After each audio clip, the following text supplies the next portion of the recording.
एक पार्टी के दौरान मेरी गर्लफ्रेंड ट्रुथ और डेयर गेम में हार जाती है, जिस पर उसे अपनी जिंदगी के सबसे अफसोसजनक इंसान को कॉल करना पड़ता है। फिर वह फोन के दूसरी तरफ मौजूद इंसान से पूछती है, अगर मैं अभी तुम्हारे पास आ जाऊं तो क्या तुम मुझे रहने के लिए एक घर दोगे? यह सुनते ही पूरा हॉल एकदम शांत हो जाता है। सभी लोगों को लगता है कि मैं गुस्से से अपना आपा खो दूंगा और टेबल पलट दूंगा, लेकिन उनकी उम्मीदों के उलट मैं बस शांति से अपनी रिंग फिंगर से अंगूठी उतार देता हूँ। हमने अभी तक मैरिज रजिस्टर नहीं करवाई है, इसलिए अभी भी देर नहीं हुई है, तो चलो ब्रेकअप कर लेते हैं। मैं अपनी जगह उसे दे देता हूँ। यह कहने के बाद मैं लियू रुयान को कुछ कहने का मौका दिए बिना ही मुड़कर वहां से चला गया। रास्ते में मैं जिंगबई में एक फोन कॉल करता हूँ। पापा, मम्मी, मैं आखिरकार घर लौट रहा हूँ, मैरिज के लिए भी तैयार हूँ। यह सुनकर दूसरी तरफ से खुशी भरी आवाज आती है, बेटा आखिरकार तुम्हें समझ आ ही गया। तुम लिन ग्रुप के इकलौते वारिस हो। अगर इतने सालों से तुम बाहर जाकर खुद को ट्रेन करने की जिद नहीं करते तो अब तक शादी भी हो चुकी होती और कंपनी भी संभाल रहे होते। जिस पर मेरे माता पिता आगे कहते हैं, हमने तुम्हारे लिए पार्टनर भी पहले से चुन रखा है, बस तुम्हारे यहाँ कहने का इंतजार था। उनकी आवाज में साफ खुशी झलक रही थी, जिसे सुनकर मुझे थोड़ा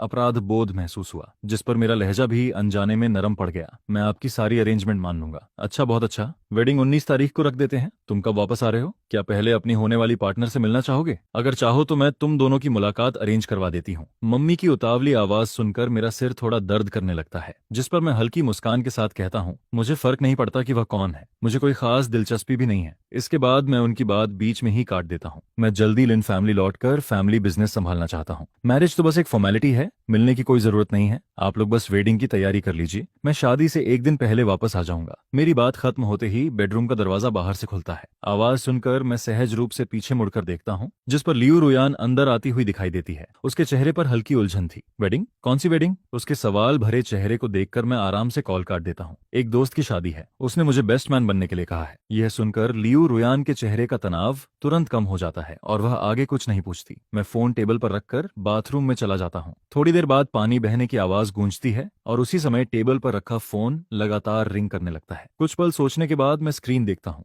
जिस पर एक मैसेज दिखाई देता है। सेंडर का नाम था चेंजे। उस साल की बात तुम्हें अभी भी याद है? क्या तुम सच में लिन चुआन से शादी करने वाली हो? ये मैसेज पढ़ते ही मेरे दिल में तेज दर्द उठता है। मेरे हाथ एक पल के लिए रुक जाते हैं। फिर मैं चैट हिस्ट्री ऊपर स्क्रॉल करता हूँ, जिस पर 10 मिनट पहले भेजा गया लियू रुयान का मैसेज मेरी आंखों के सामने आ जाता है। चेंजे, 33 दिन बाद तुम्हारा 28वां बर्थडे है। क्या तुम्हें याद है कि तुमने मुझसे क्या वादा किया था? मैं फोन वापस वहीं रख देता हूँ और सोफा पर बैठ जाता हूँ, जिस पर मेरे दिमाग में पुरानी यादें एक एक करके उभरने लगती हैं। जब मैं 18 साल का था, मेरी आंट चाइना वापस लौटी थी और उनकी शादी हुई थी, जिस पर मैं भी वापस आया और युंडा यूनिवर्सिटी में एडमिशन लिया। मैं एक बेहतर कॉलेज लाइफ जीना चाहता था। सुरक्षा कारणों से मैंने कभी अपनी असली पहचान किसी को नहीं बताई। फ्रेशमैन वेलकम इवेंट की रात अपने रूममेट की मदद करने के लिए मैं टेम्परेरी तौर पर स्टेज पर पियानो बजाने गया था। परफॉर्मेंस खत्म करके जैसे ही मैं स्टेज से नीचे उतरता हूँ, मेरी नजर लियू रुयान पर पड़ती है। वह सफेद ड्रेस पहने होती है, हाथ में फूलों का बुके लिए एंट्रेंस पर खड़ी रहती है। उसकी आंखें चमक रही होती हैं। क्या मैं तुम्हारा कांटेक्ट ले सकती हूँ? मैं खूबसूरती का दीवाना था, इसलिए उसी वक्त मान गया। इसके बाद हम हर दिन कांटेक्ट में रहने लगते हैं। कभी कभी अलग अलग जगहों पर अचानक मुलाकात भी हो जाती है। जान पहचान के तीसरे महीने में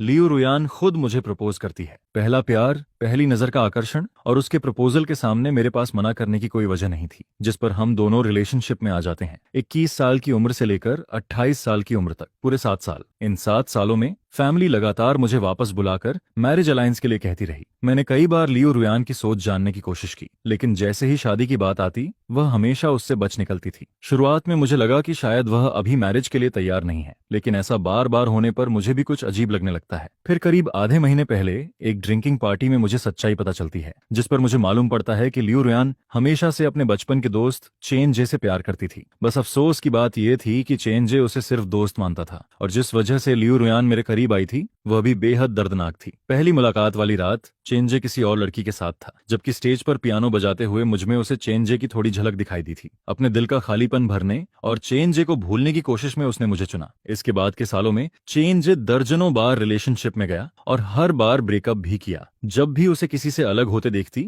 लियू रुयान के मन में फिर उसके पास जाने का विचार आता, लेकिन इससे पहले कि वह कुछ कह पाती, चेंजे किसी नए रिलेशनशिप में चला जाता, जिस पर उसके दिल का दर्द और गहरा होता जाता। ऐसे ही समय गुजरता रहा और देखते ही देखते 7 साल बीत गए, लेकिन लियू रुयान ने कभी चेंजे को भुलाया नहीं। वह हमेशा उसका इंतजार करती रही, खासतौर पर उस मजाकिया वादे का जो चेंजे ने किशोरावस्था में किया था। रुयान, अगर 28 साल की उम्र तक हमारी शादी नहीं हुई तो क्यों ना हम दोनों एक दूसरे को ट्राई करें। इसी वजह से वह हर साल उससे यही सवाल पूछती थी। और इस साल आखिरकार चेंजी 28 साल का होने वाला था। लियू रुयान का फोन देखने के बाद मैं हंस पड़ता हूँ, क्योंकि 33 दिन बाद सिर्फ चेंजी का 28वां बर्थडे नहीं आने वाला था। वह वही दिन भी था जिस दिन मैंने लियू रुयान से अलग होकर घर लौटने और शादी करने का फैसला किया था। इसके बाद जब लियू रुयान स्टडी रूम में जाती है तो मैं भी उठकर लाइट्स ऑफ करता हूँ और बेड पर लेट जाता हूँ। पता नहीं कितना समय गुजरता है, फिर अंधेरे कमरे में बहुत हल्के कदमों की आवाज सुनाई देती है। फोन की हल्की रोशनी बेड साइड टेबल पर रखी जाती है, फिर कोई आकर मेरे पीछे लेट जाता है। इसके बाद कमरे में लंबी खामोशी छा जाती है, जब तक कि मेरे बगल से उसकी धीमी और नियमित सांसों की आवाज नहीं आने लगती, जिस पर मैं अपनी आंखें खोल देता हूँ। मैं हाथ बढ़ाकर लियू रुयान का फोन उठाता हूँ और पुरानी चैट दोबारा खोलता हूँ। उसमें सिर्फ 4 शब्द जुड़े हुए थे, मैं अब भी तुम्हें नहीं भूली। इन 4 शब्दों को देखकर मैं आसानी से इमेजिन कर सकता था कि उन्हें टाइप करते वक्त लियू रुयान कैसी रही होगी। शायद वह अपने होंठ दबाए बैठी होगी, आंखें स्क्रीन पर टिकी होंगी, लंबा मैसेज लिखकर बार बार डिलीट करती होगी, हर शब्द सोच समझकर चुनती होगी।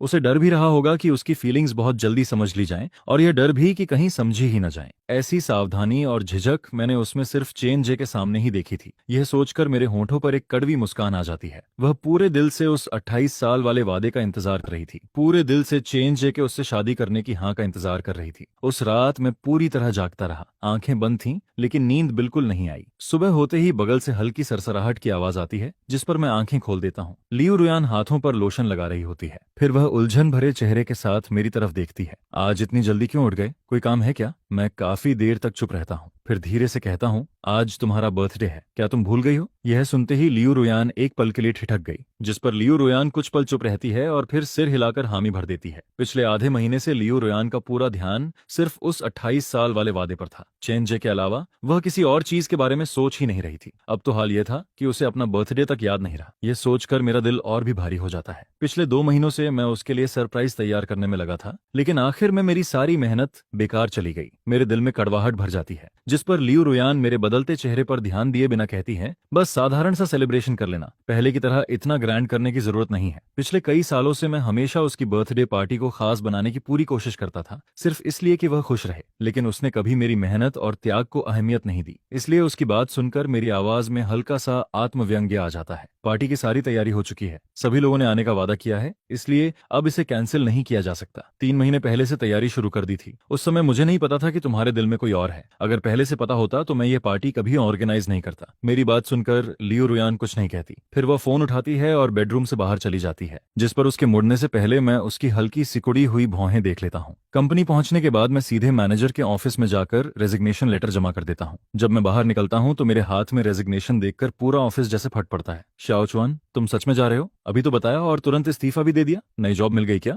या फिर घर जाकर अरबों की प्रॉपर्टी इनहेरिट करने वाले हो? सभी की चिंता और जिज्ञासा सुनकर मैं अपना सामान नीचे रखता हूँ और हल्की मुस्कान के साथ कहता हूँ, मैं शादी करने वापस जा रहा हूँ। यह सुनते ही सभी को जैसे सब समझ आ जाता है, जिस पर वे लगातार सिर हिलाने लगते हैं। मेरे सबसे करीबी कॉलीग छिन हाओ आगे बढ़कर पूछता है, चाओचुआन, आखिरकार तुम्हारी गर्लफ्रेंड शादी के लिए मान गई? अचानक उसे क्या हो गया? मैं इस सवाल का जवाब नहीं देता और टॉपिक बदल देता हूँ। इन सालों में आप सबने मेरी बहुत मदद की है। आज शाम मैं सबको डिनर खिलाता हूँ। काम खत्म होने के बाद मैं 4-5 कॉलेग्स के साथ डिनर करने चला जाता हूँ। लगभग 2 घंटे बाद जब मैं होटल पहुंचता हूँ तब रात के 8 बज चुके होते हैं। मैं जल्दी जल्दी प्राइवेट रूम की तरफ बढ़ता हूँ, लेकिन जैसे ही दरवाजा खोलने वाला होता हूँ, अंदर से आती बातचीत सुनकर मेरे कदम रुक जाते हैं। आज बाहर इतनी ठंड है, फिर भी रुयान किसी को लेने गई है? जिस पर दूसरा इंसान हंसते हुए कहता है, और कौन होगा? चेंजे ही होगा। मैं अभी उसके पास ही खड़ा था। मैंने खुद सुना कि चेंजे ने कहा वह आज वापस आ रहा है, और ये सुनते ही रुयान उसे लेने भाग गई। सच में? तो फिर रुयान खुशी से पागल हो रही होगी। 1 महीने बाद उसका 28वां बर्थडे है। चेंजे भी 28 साल का होने वाला है। ऐसे समय पर उसका लौटना, कहीं वह सच में अपना वादा पूरा करने तो नहीं आया?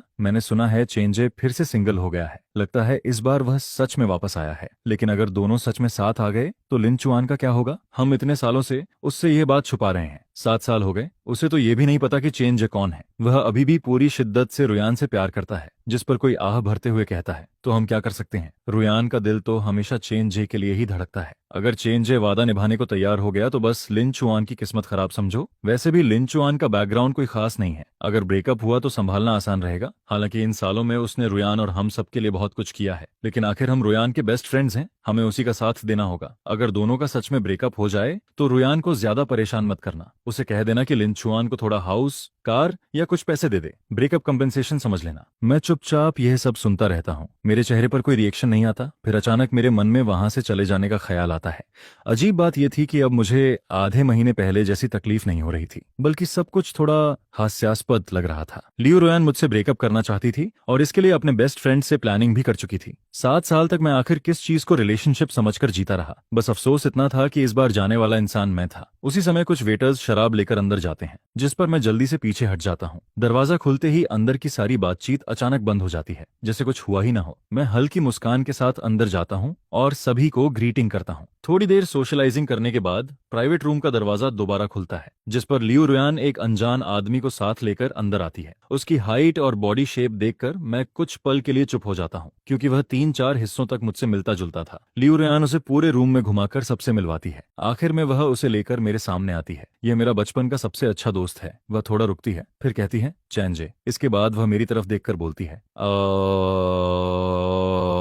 और यह मेरा एक साधारण दोस्त है, लिंचुआन। यह कहते समय लियो रोयान पहले से तैयार थी कि शायद मैं गुस्सा हो जाऊंगा, लेकिन मेरी प्रतिक्रिया उसकी उम्मीद से बिल्कुल अलग थी। मैं सिर्फ उसकी तरफ गहराई से देखता हूँ, फिर 2 कदम पीछे हटकर दोनों से थोड़ा डिस्टेंस बना लेता हूँ। मेरे होठों पर हल्की मुस्कान आ जाती है। हेलो ब्रदर चेन, मैं लियो रोयान का एक साधारण दोस्त हूँ। मेरी बात सुनकर लियो रोयान कुछ सेकंड के लिए स्तब्ध रह जाती है। इसके बाद रूम का माहौल फिर से सामान्य हो जाता है। चैनजे का स्वभाव काफी खुला हुआ था। वह हर किसी से आसानी से घुल मिल जाता है। हाथ में वाइन ग्लास लेकर वह रूम के एक कोने से दूसरे कोने तक घूमता रहता है। फिर वह लोगों को ड्रिंकिंग गेम्स खेलने के लिए इकट्ठा कर लेता है। कुछ देर बाद उसके हाथ में कार्ड्स होते हैं, जिस पर वह किसी से वाटरमेलन लाने को कहता है। लियो रोयान बिना सोचे अपनी ही फोर्क से एक वाटरमेलन पीस उठाकर उसे खिला देती है। चेनजे भी इसे कोई बड़ी बात नहीं मानता। कुछ बाइट खाने के बाद वह सीधे उसके वाइन ग्लास से आधी वाइन पी लेता है। मैं कुछ मीटर दूर बैठा यह सब देखता रहता हूँ, जिस पर मेरी नजर लियो रोयान के हाथ में पकड़े उसी ग्लास पर टिक जाती है। वह बार बार उसी ग्लास से वाइन पीती रहती है और हर बार ठीक उसी जगह से पीती है जहां कुछ पल पहले चेनजे के होंठ लगे थे। धीरे धीरे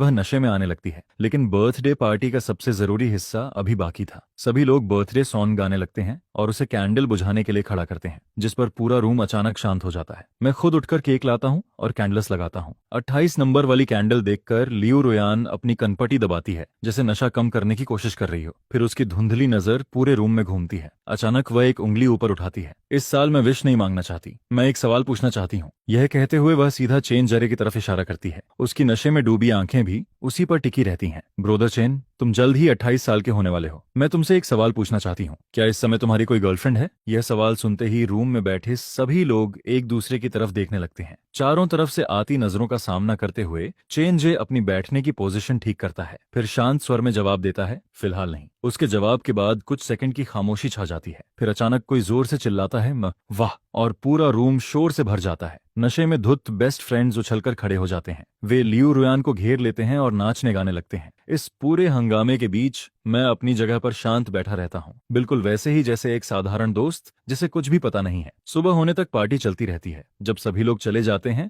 तब मैं लियो रोयान को सहारा देकर कार तक ले जाता हूँ। वह अभी भी पहले वाली खुशी में डूबी हुई थी। मेरी गोद में सिर रखकर वह दिल की बहुत सारी बातें कहने लगती है, जिस पर उसकी आवाज धीरे धीरे भर्रा जाती है। वह रूंधे गले के साथ बोलना शुरू करती है। वह रूंधे हुए गले से कहती है, मत जाओ, मेरे पास ही रहो प्लीज। आखिर बाकी सबको मौका मिल सकता है तो मुझे क्यों नहीं? मैंने तुम्हारा बहुत सालों तक इंतजार किया है, हर दिन तुम्हारा इंतजार किया है। उसकी यह बातें सुनकर आगे बैठा ड्राइवर भी चुपके से मुस्कुरा देता है, जिस पर कार से उतरते समय वह मुझे शराब में धुत लियो रोयान को संभालते हुए देखता है और मजाक में कहता है, भाई, आपकी गर्लफ्रेंड तो आपसे बहुत प्यार करती है। मैं हल्की मुस्कान देता हूँ, लेकिन दिल के अंदर एक चुभन सी उठती है, क्योंकि वह चेन जैसे प्यार करती थी, मुझसे नहीं। अगली सुबह जब लियो रोयान का नशा उतरता है तो उसे पिछली रात की बातें याद आ जाती हैं, जिस पर वह जल्दी से मेरे पास आकर सफाई देने लगती है। कल क्लब में मुझे बहुत लोगों ने ड्रिंक करा दी थी। शायद मैंने बहुत सी बेकार बातें कर दी। सब शराब का असर था, बकवास कर रही थी मैं। तुम दिल पर मत लेना। मैंने सोचा भी नहीं था कि उसे पिछली रात की बातें याद रहेंगी, और यह भी नहीं सोचा था कि वह इतना खराब बहाना बनाएगी। लेकिन फिर भी मैं शांत रहता हूँ और उसके साथ यह ड्रामा निभाता हूँ।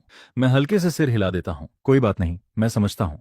न जाने क्यों मेरे इस शांत चेहरे को देखकर और कल चेन जे से उसका परिचय करवाने के समय मेरी प्रतिक्रिया याद करके लियो रोयान अचानक बेचैन हो जाती है। वह कुछ देर सोचती रहती है, फिर जल्दी से टॉपिक बदल देती है। कल मैं सबके साथ ड्रिंक करने में बिजी हो गई थी, तुम्हें इग्नोर कर दिया। लिंचॉन, क्या तुम मुझसे नाराज हो? चलो आज हम डेट पर चलते हैं। मैं कुछ कहने ही वाला था कि वह फिर बोल पड़ती है, आज शाम को। मैं सीधे मना करना चाहता था, लेकिन मेरे इनकार को देखकर वह और ज्यादा अपराध बोध महसूस करने लगती, जिस पर वह लगातार मुझे मनाने की कोशिश करती है। आखिरकार मैं मना नहीं कर पाता और हाँ कह देता हूँ। शाम को मैं कपड़े बदलकर बाहर जाने की तैयारी करता हूँ। उसी समय किन हाओ का मैसेज आता है। लिंचुआन, क्या तुमने अपनी गर्लफ्रेंड को नहीं बताया कि तुमने जॉब छोड़ दी है? वह अभी कंपनी में तुम्हें ढूंढने आई थी और अभी बहुत गुस्से में लग रही है। मैं मैसेज पूरा भी नहीं पढ़ पाता कि लियो रुयान का फोन आ जाता है। स्क्रीन पर उसका नाम देखते ही मेरी आंखें सिकुड़ जाती हैं। कुछ सेकंड सोचने के बाद मैं कॉल रिसीव कर लेता हूँ। तुरंत उसकी नाराज आवाज सुनाई देती है। तुम्हारे कॉलेग्स ने कहा कि तुम जॉब छोड़कर शादी करने जा रहे हो। मैं अभी कोई बहाना सोच ही रहा था कि वह ठंडी आवाज में आगे बोलती है, मैंने पहले ही तुमसे कहा था, अभी मेरा शादी करने का कोई इरादा नहीं है। तभी मुझे समझ आता है, लियो रुयान को लगा कि मैं उस पर शादी का दबाव बना रहा हूँ, इसलिए वह इतनी भड़क गई थी। मैं धैर्य से समझाता हूँ, मैं तो बस कोलीग्स से मजाक कर रहा था। ऐसी बात सच कैसे हो सकती है? जॉब इसलिए छोड़ी क्योंकि हाल ही में थोड़ा थक गया हूँ। यह सुनते ही उसकी आवाज कुछ नरम पड़ जाती है। आगे से ऐसे मजाक मत किया करो।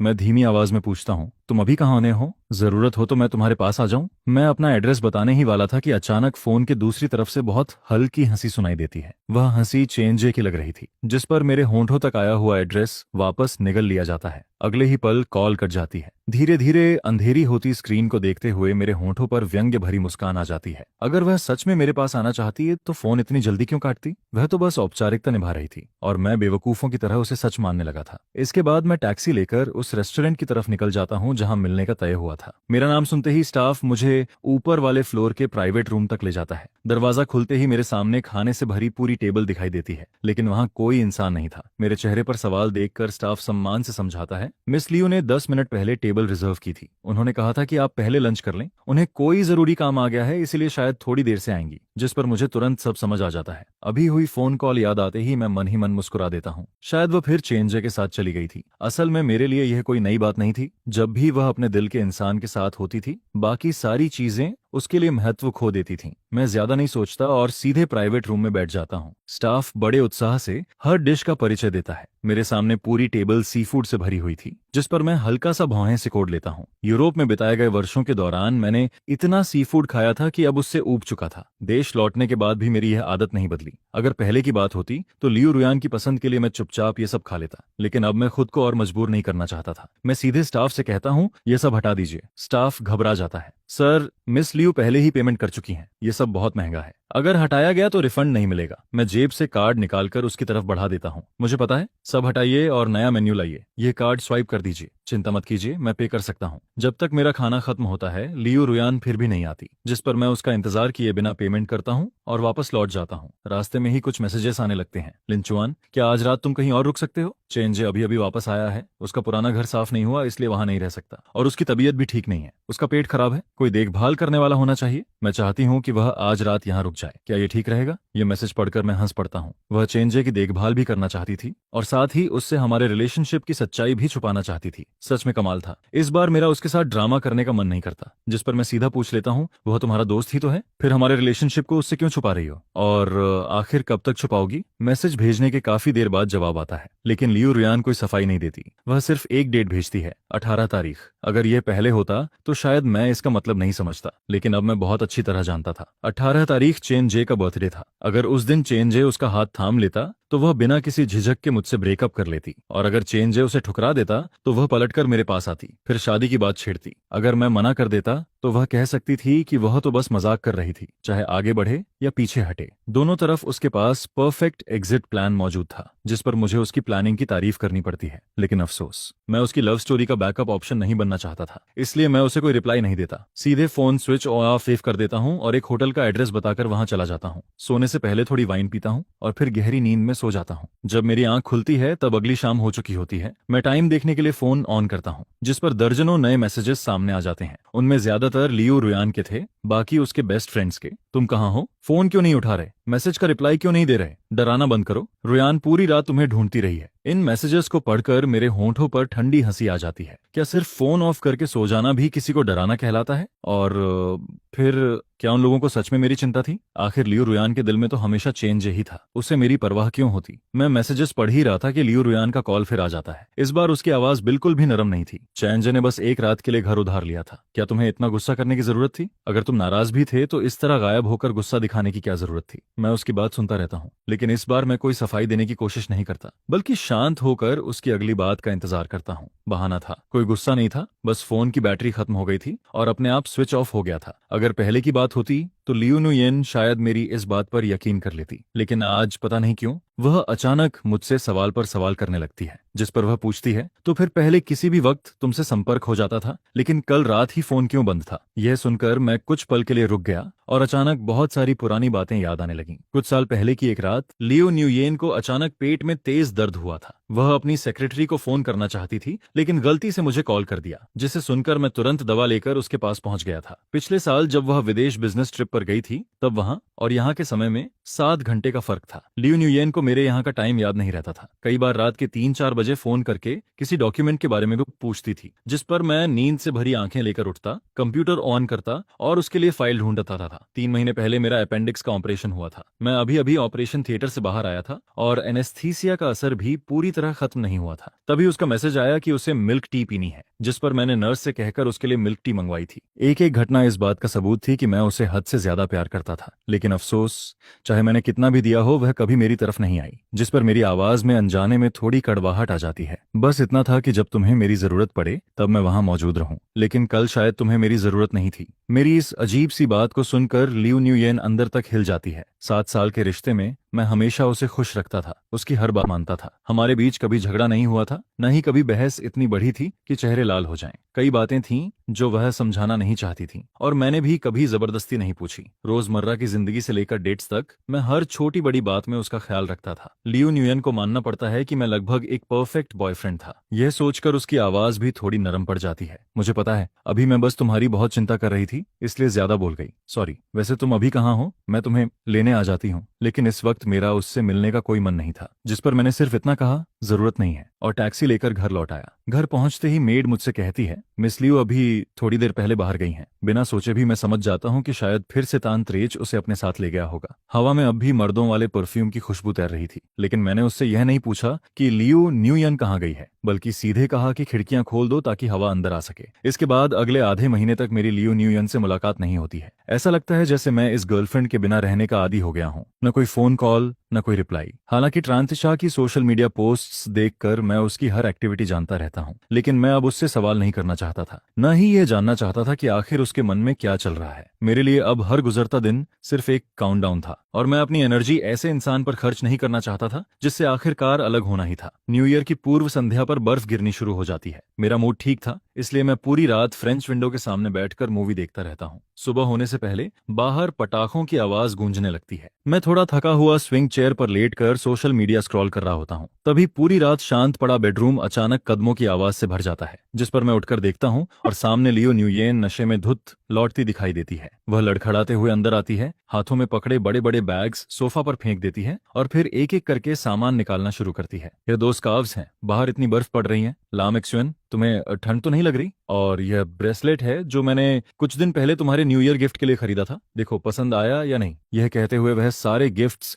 मेरी गोद में ठूंस देती है। मुझे गर्मी लगती है, इसलिए मैं स्कार्फ उतार देता हूँ, लेकिन वह फिर मेरा हाथ पकड़ लेती है। सॉरी, इन दिनों मैं बहुत बिजी थी, इसलिए तुमसे मिलने नहीं आ पाई। क्या तुम फिर से नाराज हो गए? पिछली बार भी मुझे तुम्हें इंतजार नहीं करवाना चाहिए था। मुझे माफ कर दो ना, हम दोनों आगे से अच्छे से रहेंगे। यह कहते कहते वह मेरे करीब झुकती है और मुझे किस करने की कोशिश करती है, लेकिन मैं उसके शरीर से आती शराब की गंध बिल्कुल बर्दाश्त नहीं कर पाता और मुझे समझ भी नहीं आता कि वह आखिर करना क्या चाहती है। काफी मुश्किल से मैं उसे बेडरूम तक ले जाकर सुला देता हूँ। उसके सो जाने के बाद मैं लिविंग रूम में बिखरे बैग्स समेटने लगता हूँ और फिर उसका फोन उठा लेता हूँ। तभी सोशल मीडिया की नोटिफिकेशंस लगातार सामने आने लगती हैं, लेकिन उनमें सबसे ज्यादा ध्यान ट्रान ट्रान की पोस्ट खींच लेती है। उसने 9 तस्वीरें पोस्ट की थीं। हर फोटो में वह बर्फ के बीच एक लड़की के साथ था और कैप्शन उससे भी ज्यादा दिलचस्प था। पहली बर्फबारी में आखिरकार सही इंसान से मुलाकात हो गई। यह देखकर मेरे मन के सारे शक खत्म हो जाते हैं। अब समझ आता है कि लियू न्यूये अचानक नशे में मेरे पास वापस क्यों आई थी और क्यों उसने खुद पहल करके मुझसे सुलह करने की कोशिश की,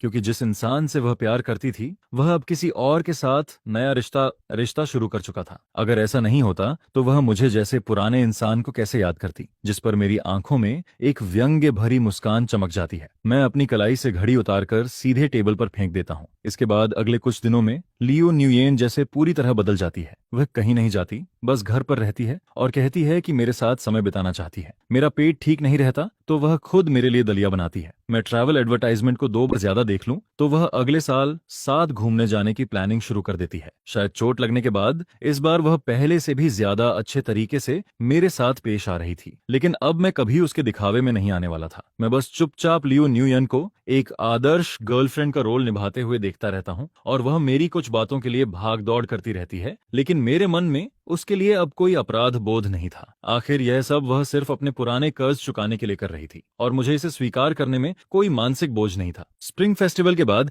माँ ने मुझे वेडिंग सूट्स की कुछ फोटोज भेजी और पूछा कि कौन सा डिजाइन पसंद है, जिस पर मैं फोन लेकर एक एक तस्वीर ध्यान से देखने लगता हूँ। शायद मैं जरूरत से ज्यादा फोकस था, इसलिए लियो न्यूयेन कब मेरे पास आकर खड़ी हो गई मुझे बिल्कुल पता नहीं चला। जब तक उसने मेरा फोन खींच नहीं लिया तब तक मुझे एहसास ही नहीं हुआ, और जैसे ही मैंने मुड़कर देखा उसका चेहरा पूरी तरह काला पड़ चुका था। दूल्हे का सूट? तुम ग्रूम सूट क्यों देख रहे हो? मैं बिना पलक झपकाए झूठ बोल देता हूँ। पिछली बार बताया था ना, एक दोस्त की शादी होने वाली है, उसके वेडिंग सूट में थोड़ी दिक्कत आ गई है तो नया बनवाना पड़ रहा है। उसने मुझसे राय मांगी थी। मेरे चेहरे पर कोई बदलाव न देखकर लियो न्यूये का शक धीरे धीरे कम हो जाता है। वह फोन वापस देती है और अचानक पूछती है, तुम्हें शादी की डेट याद है? उस दिन मेरे साथ चलोगे? उसकी गंभीर शक्ल देखकर मेरे चेहरे पर अजीब सा एक्सप्रेशन आ जाता है। 19 फरवरी? तुम सच में जाना चाहती हो? जिस पर लियो न्यूयेन कुछ पल के लिए चौंक जाती है और मैं उसकी तरफ देखता हुआ चुपचाप उसके जवाब का इंतजार करने लगता हूँ। काफी देर की खामोशी के बाद वह आखिर मजबूर मुस्कान के साथ जवाब देने लगती है। वह बेहद मजबूरी वाली मुस्कान के साथ बात टालते हुए कहती है, उस वक्त देखा जाएगा। उस सवाल के बाद से ही लियो न्यूयेन फिर से उदासी में डूब जाती है। पूरा दिन ऐसा लगता है जैसे वह किसी ख्याल में खोई हुई हो। उसका मन कहीं और ही भटक रहा था, जिस पर मैं भी उस शादी का बहाना बनाकर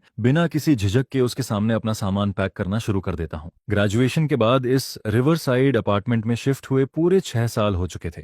मैं सिर्फ वही चीजें सूटकेस में रखता हूँ जो मैंने खुद खरीदी थी। बाकी किसी भी सामान को साथ ले जाने का इरादा नहीं था। वैसे भी जिंगबे पहुंचकर जो चाहिए होगा दोबारा खरीद लूंगा, लेकिन कुछ चीजें मैंने जानबूझकर यहीं छोड़ दी, क्योंकि कभी कभी लियो न्यूयन अचानक मेरे सामान को देखने लगती थी, जिस पर अगर वह सूटकेस के अंदर झांकती तो उसे कुछ भी अजीब नहीं लगता। उसने कभी मुझसे एक भी सवाल नहीं पूछा। मुझे पता था कि इस वक्त उसका पूरा ध्यान ट्रान त्रेच के बर्थडे इन्विटेशन पर लगा हुआ है। वह उम्मीद कर रही थी कि उसे पार्टी का निमंत्रण जरूर मिलेगा, जिसकी वजह से उसे बिल्कुल एहसास नहीं हुआ कि मैं चुपके चुपके अपनी बहुत सी पर्सनल बिलोंगिंग्स फेंक चुका हूँ। यहाँ तक कि वे कपल आइटम्स भी, जिन्हें मैं पहले खजाने की तरह संभाल कर रखता था, अब भी अपनी जगह पर पड़े थे। इसलिए उसे जरा भी शक नहीं हुआ कि इस बार मेरा जाना हमेशा के लिए होगा। आखिर उसकी नजर में तो मैं वह इंसान था जो उसके लिए अपनी जान तक दे सकता था। तो फिर वह कैसे सोच सकती थी कि मैं सच में सब कुछ छोड़कर हमेशा के लिए जा रहा हूँ, जिस पर मैं बेहद हल्के मन से अपनी पैकिंग पूरी करता रहता हूँ। 18 फरवरी को मौसम बहुत उदास था। आसमान ऐसा लग रहा था जैसे किसी भी वक्त बारिश शुरू हो जाएगी। लियो न्यूयन सोफा पर बैठी लगातार फोन देख रही थी। मैं थोड़ी देर से उठा और डाइनिंग टेबल पर बैठकर नाश्ता करने लगा, जिस पर मेड आसमान की तरफ देखकर पूछती है, मिस्टर लाम, लगता है बारिश आने वाली है, क्या एयरपोर्ट थोड़ा जल्दी नहीं निकलना चाहिए? यह सुनकर लियो न्यूयेन तुरंत सिर उठाती है। एयरपोर्ट?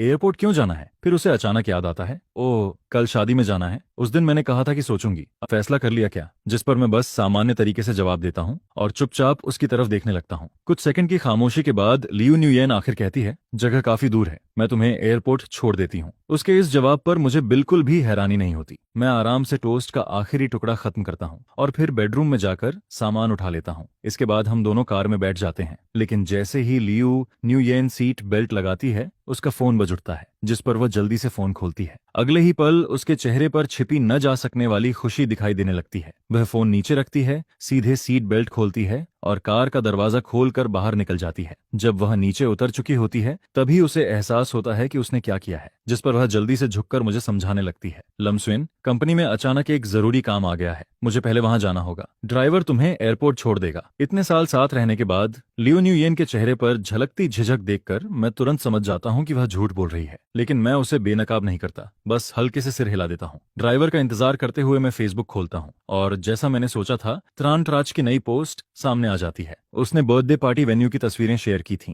लेकिन इस बार उसके साथ वह छोटी लड़की नहीं थी। लगता था दोनों का ब्रेकअप हो चुका था, जिसका मतलब साफ था, ट्रांतचच की वह पुरानी बात कि अगर 28 साल की उम्र तक उसने शादी नहीं की तो वह लियो न्यूयन के साथ रहेगा, अब फिर से उम्मीद बनकर लौट आई थी। शायद इसी वजह से वह इतना खुश था। कुछ देर बाद ड्राइवर पहुंच जाता है और उसी वक्त लियो न्यूयेन भी सफेद रंग की खूबसूरत ड्रेस पहनकर स्पोर्ट्स कार में बैठती दिखाई देती है। वह विंडो नीचे करती है और मुस्कुराकर मेरी तरफ हाथ हिलाती है। तुम कब वापस आओगे? जिस पर मैं सिर्फ मुस्कुरा देता हूँ, लेकिन कोई जवाब नहीं देता। लियो न्यूयेन भी इस बात पर ध्यान नहीं देती और तेज रफ्तार में वहां से निकल जाती है। पैसेंजर सीट पर बैठकर उस स्पोर्ट्स कार को दूर जाते हुए देखता रहता हूँ जब तक वह पूरी तरह नजरों से ओझल नहीं हो जाती, जिस पर मैं धीरे से ड्राइवर से कहता हूँ, चलो। बाहर हल्की बारिश शुरू हो चुकी थी। बारिश की बूंदें शीशे पर गिरती हैं और धीरे धीरे बाहर का नजारा धुंधला होने लगता है, लेकिन अब मेरा भी देखने का मन नहीं था। मैं मन ही मन आखिरी बार अलविदा कहता हूँ, अलविदा, अब कभी मुलाकात नहीं होगी। प्लेन में चढ़ने से पहले मुझे पापा का फोन आता है, कितने बजे पहुंचोगे? मैंने ड्राइवर भेज दिया है। मैं भी जल्दी घर पहुंचना चाहता था, जिस पर मैंने मना नहीं किया। कल रात मेरी नींद पूरी नहीं हुई थी, इसलिए प्लेन में बैठते ही मुझे नींद आने लगती है और 2 घंटे से ज्यादा की फ्लाइट मैं लगभग पूरी सोते हुए बिताता हूँ। जिंगबई पहुंचने के बाद मैं कैप और सनग्लासेस लगाकर अराइवल गेट से बाहर निकलता हूँ, लेकिन बाहर आते ही कोई मेरा रास्ता रोक लेता है।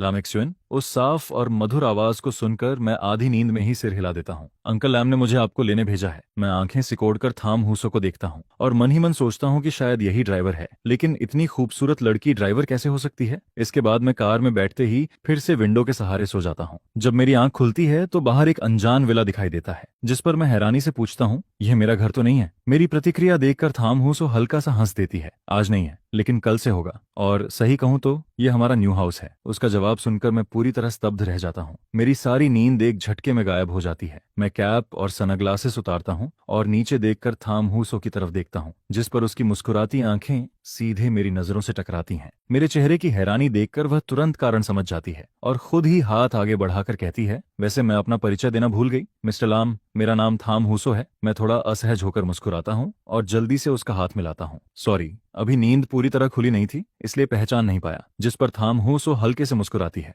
उसकी आवाज हमेशा की तरह नरम और शांत थी। कोई बात नहीं, आगे हमारे पास एक दूसरे को जानने के लिए काफी समय होगा। इधर दूसरी तरफ लियो न्यूयेन बर्थडे पार्टी हॉल के बाहर खड़ी अपनी ड्रेस ठीक कर रही थी। वह बड़ी सावधानी से हर सिलवट को सीधा कर रही थी। तभी उसका फोन वाइब्रेट करता है, जिस पर वह फोन निकालकर देखती है। ड्राइवर का मैसेज था, मिस्टर लाम प्लेन में बैठ चुके हैं। काफी देर सोचने के बाद वह आखिर एक मैसेज भेज देती है, वहां पहुंचकर सेफ अराइवल का मैसेज जरूर करना। इसके बाद वह गहरी सांस लेती है और दरवाजा खोलकर अंदर चली जाती है। जैसे ही उसकी नजर हॉल के बीचों बीच खड़े इंसान पर पड़ती है, उसका दिल तेज धड़कने लगता है। वह वही शख्स था जिसे वह दिन रात याद करती थी, जिस पर लियो न्यूयेन धीरे धीरे उसकी तरफ बढ़ने लगती है। कुछ कदम दूर पहुंचते ही उसे पास खड़े कुछ लड़कों की आवाज सुनाई देती है, ब्रदर ट्रान, आज तो हमें जरूर दिखाना पड़ेगा। इतना छिपाकर क्यों रखा है? जिस पर ट्रान ट्रान हंसते हुए कहता है, थोड़ा इंतजार करो, विश सेरेमनी के वक्त तुम सबकी आंखें खुली रह जाएंगी। यह सुनकर लियो न्यूयेन को 1 महीने पहले वाली बर्थडे पार्टी याद आ जाती है और उसकी आंखों में उम्मीद चमकने लगती है। क्या 16 साल की उम्र वाला वह मजाक आज सच होने वाला था? पूरी पार्टी के दौरान लियो न्यूयेन का दिमाग इसी बात में उलझा रहता है। वह घबराहट में बार बार वाइन पीती रहती है। जब बर्थडे केक आखिर सामने लाया जाता है, तब तक उसके हाथ हल्के हल्के कांपने लगे थे। उसकी कुछ करीबी सहेलियां उसके चारों तरफ खड़ी थीं और उनके चेहरों पर भी रहस्यमयी मुस्कान थी, जिस पर वे हंसते हुए कहती हैं, न्यूयेन, तुम्हारा सपना सच होने वाला है, कैसा लग रहा है? लियो न्यूयेन बस सिर झुकाकर मुस्कुरा देती है, लेकिन कोई जवाब नहीं देती। तभी डंग येन को अचानक कुछ याद आता है। वह अपना हाथ लियो न्यूयेन के कंधे पर रखती है और कहती है, लेकिन अगर सब सच हो गया तो लमसुइन का क्या होगा? ट्रंट्रच की बर्थडे पार्टी में लमसुइन का नाम सुनते ही लियो न्यूयेन की मुस्कान गायब हो जाती है और उसके दिल में अचानक अपराध बोध की लहर उठती है, जिस पर उसकी सहेलियां जल्दी से उसे दिलासा देने लगती हैं। ब्रेकअप कर दो, सीधे ब्रेकअप कर दो, वैसे भी वह बस एक साधारण लड़का है, ज्यादा मत सोचो, और अगर वह यहाँ आकर कोई ड्रामा करता है है तो हम सब मिलकर संभाल लेंगे। नुये, तुम बिल्कुल चिंता मत करो। अपनी सहेलियों के लगातार उकसाने पर लियो नुये आखिर फोन निकालती है और कुछ शब्द टाइप करती है, लेकिन उसकी उंगली सेंड बटन पर जाकर रुक जाती है, जिस पर बाकी लड़कियां बेचैन हो जाती हैं। वे उसका हाथ पकड़ती हैं और सीधे सेंड बटन दबा देती हैं। स्क्रीन पर लिखा था, कहीं जा रही हूँ, तुम्हें बता रही हूँ, और उसके ठीक नीचे एक नया मैसेज दिखाई देता है,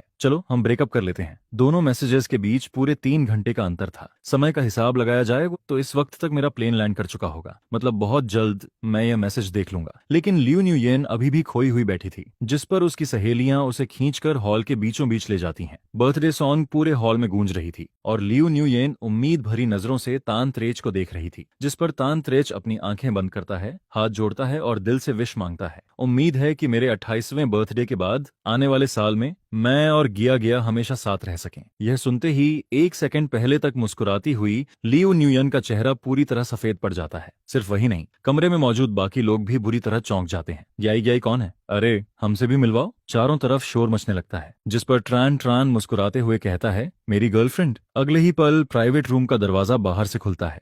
एक खूबसूरत लड़की धीरे धीरे अंदर आती है और सबकी तरफ देखकर मुस्कुराती है। Hello everyone. वह थी हा गया गया। तानत्रेच खुशी से उसका हाथ पकड़ता है और सबके सामने अपने रिलेशनशिप की छोटी छोटी बातें बताने लगता है। उधर लियो न्यूयेन कमरे के कोने में बैठी लगातार शराब पी रही थी। एक ग्लास खत्म होता तो दूसरा शुरू हो जाता, जिस पर उसकी सहेलियां भी उसके साथ पीने लगती हैं। देखते ही देखते पूरा ग्रुप नशे में डूब जाता है। कुछ देर बाद डंग येन लड़खड़ाते हुए उठती है और सीधे तानत्रेच के सामने पहुंच जाती है। सभी लोग हैरानी से उसे देखने लगते हैं। वह अपनी बेस्ट फ्रेंड के लिए न्याय मांगना चाहती थी। तानत्रेच, क्या तुम्हें नुयेन से किया हुआ पुराना वादा याद नहीं है? यह सुनकर हा गया गया के चेहरे पर जिज्ञासा आ जाती है। कौन सा वादा? जिस पर तानत्रेच का चेहरा तुरंत बदसूरत हो जाता है। लेकिन डंग येन अब नशे में थी, उसे किसी की परवाह नहीं थी। बाकी सहेलियां भी तुरंत बोल पड़ती हैं, तुमने कहा था कि 28 साल की उम्र में तुम नुयेन के साथ रहोगे, हम सबको याद है। क्या अब तुम अपना वादा तोड़ने वाले हो? यह सुनकर हा गया गया के चेहरे की मुस्कान गायब हो जाती है। वह सिर घुमाकर तानत्रेच की तरफ देखती है। सच में? जिस पर तानत्रेच तुरंत सफाई देता है, अरे वह तो शराब के नशे में बोला गया मजाक था, उसे कोई सच थोड़ी मानता है। और अब मेरी गर्लफ्रेंड है, ऐसी बातों का कोई मतलब नहीं रह जाता। उसके हर शब्द किसी चाकू की तरह लियो न्यूयन के दिल में उतरते जाते हैं।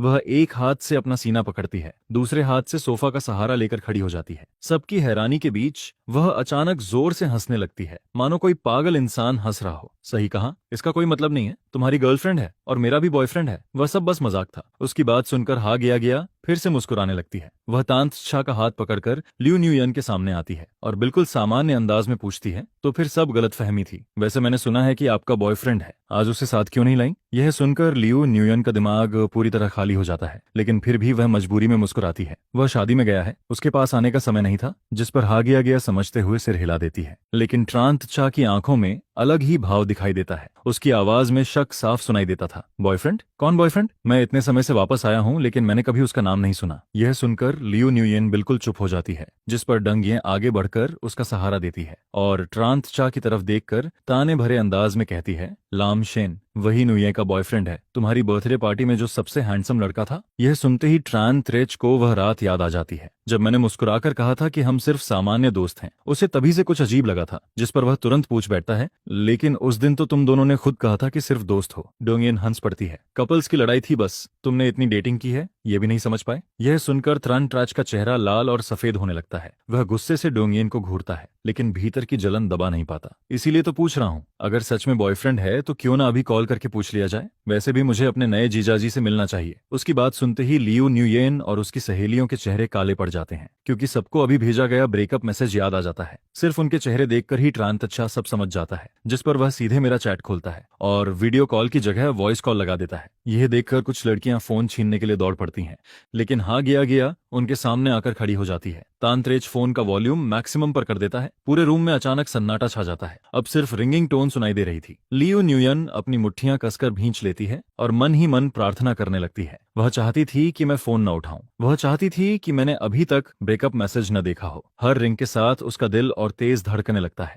लगभग 1 मिनट गुजर जाता है। जब सभी लोग उम्मीद छोड़ने वाले होते हैं, तभी कॉल कनेक्ट हो जाती है। ब्रो द ट्रैच, कोई काम था? मेरी आवाज सुनते ही लियो न्यूयन का चेहरा और भी सफेद पड़ जाता है। इसके उलट ट्रान ट्रैच के चेहरे पर जीत वाली मुस्कान आ जाती है। वह आराम से कहता है, कुछ खास नहीं, आज मेरा बर्थडे है, सुना है तुम न्यूयन के बॉयफ्रेंड हो, तो सोचा तुम्हें भी बुला लूं। फोन के दूसरी तरफ कुछ सेकंड तक खामोशी छाई रहती है, जिस पर लियो न्यूयन की सांसें तक रुकने लगती हैं। फिर मैं शांत आवाज में जवाब देता हूँ, सॉरी, मैं अभी जिंगबई में हूँ, आ नहीं सकता। मेरी सामान्य आवाज सुनकर लियो न्यूयन को लगता है कि शायद मैंने अभी तक मैसेज नहीं देखा, जिस पर वह थोड़ा राहत की सांस लेती है। लेकिन मेरी बात अभी खत्म नहीं हुई थी। मैं धीमी आवाज में आगे कहता हूँ, वैसे एक बात और, मेरा और लियो न्यूयन का ब्रेकअप हो चुका है। ब्रो द रिच, आप गलत मत समझिएगा। यह सुनते ही ट्रान भी थोड़ा चौंक जाता है, लेकिन उसके चेहरे पर खुशी ज्यादा साफ दिखाई देती है। ब्रेकअप कब हुआ? मैं बिल्कुल शांत लहजे में जवाब देता हूँ, अभी अभी, लगभग 10 मिनट पहले मुझे उसका ब्रेकअप मैसेज मिला है। यह सुनते ही आसपास खड़े लोग हंसी रोकने की कोशिश करने लगते हैं, लेकिन कोई खुलकर हंसने की हिम्मत नहीं करता। ट्रान त्रेच हल्का सा हंसता है और ठंडी नजरों से उन लड़कियों को देखता है जो अभी तक तमाशा बना रही थीं। फिर वह बेपरवाही से कहता है, ठीक है, मैं ये बात नुयेन तक पहुंचा दूंगा। मैं जवाब देता हूँ, धन्यवाद। और हाँ मिस्टर ट्रान, हैप्पी 28वें बर्थडे। साथ ही आपको और मिस हा को हमेशा खुश रहने की शुभकामनाएं। जानबूझकर या अनजाने में मैंने 28वें बर्थडे वाले शब्दों पर खास जोर दिया था, मानो मैं सबको बता रहा हूं कि मुझे पूरी सच्चाई पहले से पता है, जिस पर कमरे में मौजूद कोई भी इंसान कुछ नहीं बोल पाता। सब बस चुपचाप कॉल करते हुए देखते रहते हैं। अगले ही पल पूरे रूम का माहौल बर्फ जैसा ठंडा हो जाता है। लगभग 5 मिनट तक कोई एक शब्द नहीं बोलता। आखिर में हा गया ही माहौल संभालने के लिए आगे बढ़ती है और लियो न्यूयन को बैठने के लिए आमंत्रित करती है। तो लियो न्यूयन एक नई वाइन का ग्लास पीकर इस पूरे मामले को हल्के में लेकर खत्म करने की कोशिश करती है। फिर वह ग्लास में बची आखिरी बूंद तक वाइन खत्म कर देती है और जोर से ग्लास टेबल पर रख देती है, जिसके बाद वह अपनी कुछ करीबी फ्रेंड्स को साथ लेकर बर्थडे पार्टी से निकल जाती है। जैसे ही वह बाहर जाने लगती है, नशे की हल्की हालत में उसे हा गया और किसी दूसरे इंसान की बातचीत सुनाई देती है। आना ट्रैच, क्या यह मिस्टर लाम किन्ह बक्का रहने वाला है? जिस पर दूसरा इंसान कहता है, सुना तो मैंने भी यही है, क्यों, क्या हुआ? जिसके जवाब में हा गया कहती है, कुछ नहीं, बस किन बैक में लम सरनेम थोड़ा जाना पहचाना लग रहा है, शायद मैं ज्यादा सोच रही हूँ। इसके बाद जैसे ही लियो न्यूयन बैंकेट हॉल से बाहर निकलती है, उसकी फ्रेंड्स तुरंत उसके आसपास इकट्ठा हो जाती हैं और उसे एक दूसरे रूम में ले जाती हैं। फिर सब एक साथ उसे दिलासा देने लगती हैं। न्यूयन, ट्रान त्रेच जैसे इंसान से शादी न होना भी अच्छी बात है। जरा सोचो, पिछले 7 सालों में उसकी कितनी एक्स गर्लफ्रेंड्स रही हैं। जिस पर दूसरी फ्रेंड कहती है, उसकी वेडिंग हुई तो शायद 10 से ज्यादा टेबल सिर्फ एक्स गर्लफ्रेंड्स के लिए लगानी पड़े। ऐसे प्लेबॉय टाइप आदमी से शादी करके भी क्या फायदा, पता नहीं आगे कितनी प्रॉब्लम्स झेलनी पड़े। फिर भी लाम एक्सवेन के साथ रहना ज्यादा अच्छा है। बिल्कुल सही, लाम एक्सवेन किस बात में तांत्रेज से कम है? आज वह जरूर गुस्से में होगा, तभी उसने ऐसी बातें कही हैं। नुया, तुम वापस जाओ और उसे अच्छे से समझाओ, वो तुम्हें इतना पसंद करता है, जरूर तुम्हारी बात समझ जाएगा। यह सुनकर लियो नुयेन को अपनी फ्रेंड्स की बातों से थोड़ी हिम्मत मिलती है। फिर धीरे धीरे उसका खराब मूड भी शांत होने लगता है। इसके बाद वह अपना फोन निकालती है और मुझे मैसेज भेजने के लिए सोचने लगती है। काफी देर सोचने के बाद वह एक मैसेज टाइप करती है, लैम एक्सयूएन, अभी हम सब एक गेम खेल रहे थे और मैं हार गई, जिसकी पनिशमेंट ये थी कि मुझे अपने बॉयफ्रेंड से ब्रेकअप बोलना था, फिर किसी और से कॉल करवाकर तुम्हारा रिएक्शन भी देखना था। तुम इसे सच मत मानना, ठीक है? तुम किन्हबक कब पहुंचे? होटल में चेक इन कर लिया क्या, या अभी वेडिंग वेन्यू सजाने में बिजी हो? कल वापस आओगे या परसों? अगर चाहो तो मैं तुम्हें लेने आ सकती हूँ। लेकिन मैसेज भेजने के बाद भी बहुत देर तक कोई रिप्लाई नहीं आता, जिस पर लियो न्यूयेन लगातार फोन स्क्रीन को देखती रहती है और उसके दिल में बेचैनी बढ़ती जाती है। उसकी फ्रेंड्स भी एक दूसरे को देखती हैं और जल्दी से उसका ध्यान भटकाने की कोशिश करती हैं। वेडिंग की तैयारी में वह जरूर बहुत बिजी होगा। येन, ज्यादा मत सोचो, जैसे ही उसे टाइम मिलेगा वह तुम्हें रिप्लाई कर देगा, और अगर वह सच में नाराज हुआ तो हम सब कल तुम्हारे साथ किन्हबक चलेंगे, फिर तुम खुद जाकर उसे सॉरी बोल देना। उधर जब मुझे लियो न्यूयन का मैसेज मिलता है, तब मैं रूम में थाम हुसो के साथ वेडिंग ड्रेस ट्राई कर रहा होता हूँ। मैं मैसेज खोलता हूँ और पहली लाइन पढ़ते ही हंस पड़ता हूँ। इतनी जल्दी ऐसा बहाना बना लेना, सच में उसका दिमाग काफी तेज है। लेकिन अफसोस, अब मैं उसकी किसी बात पर भरोसा नहीं करने वाला था। मैं आसानी से इमेजिन कर सकता था कि ट्रान त्रेच ने सबके सामने उसे रिजेक्ट कर दिया होगा और अपनी बची हुई इज्जत बचाने के लिए वह अब मुझे मनाने की कोशिश कर रही है, जिस पर मुझे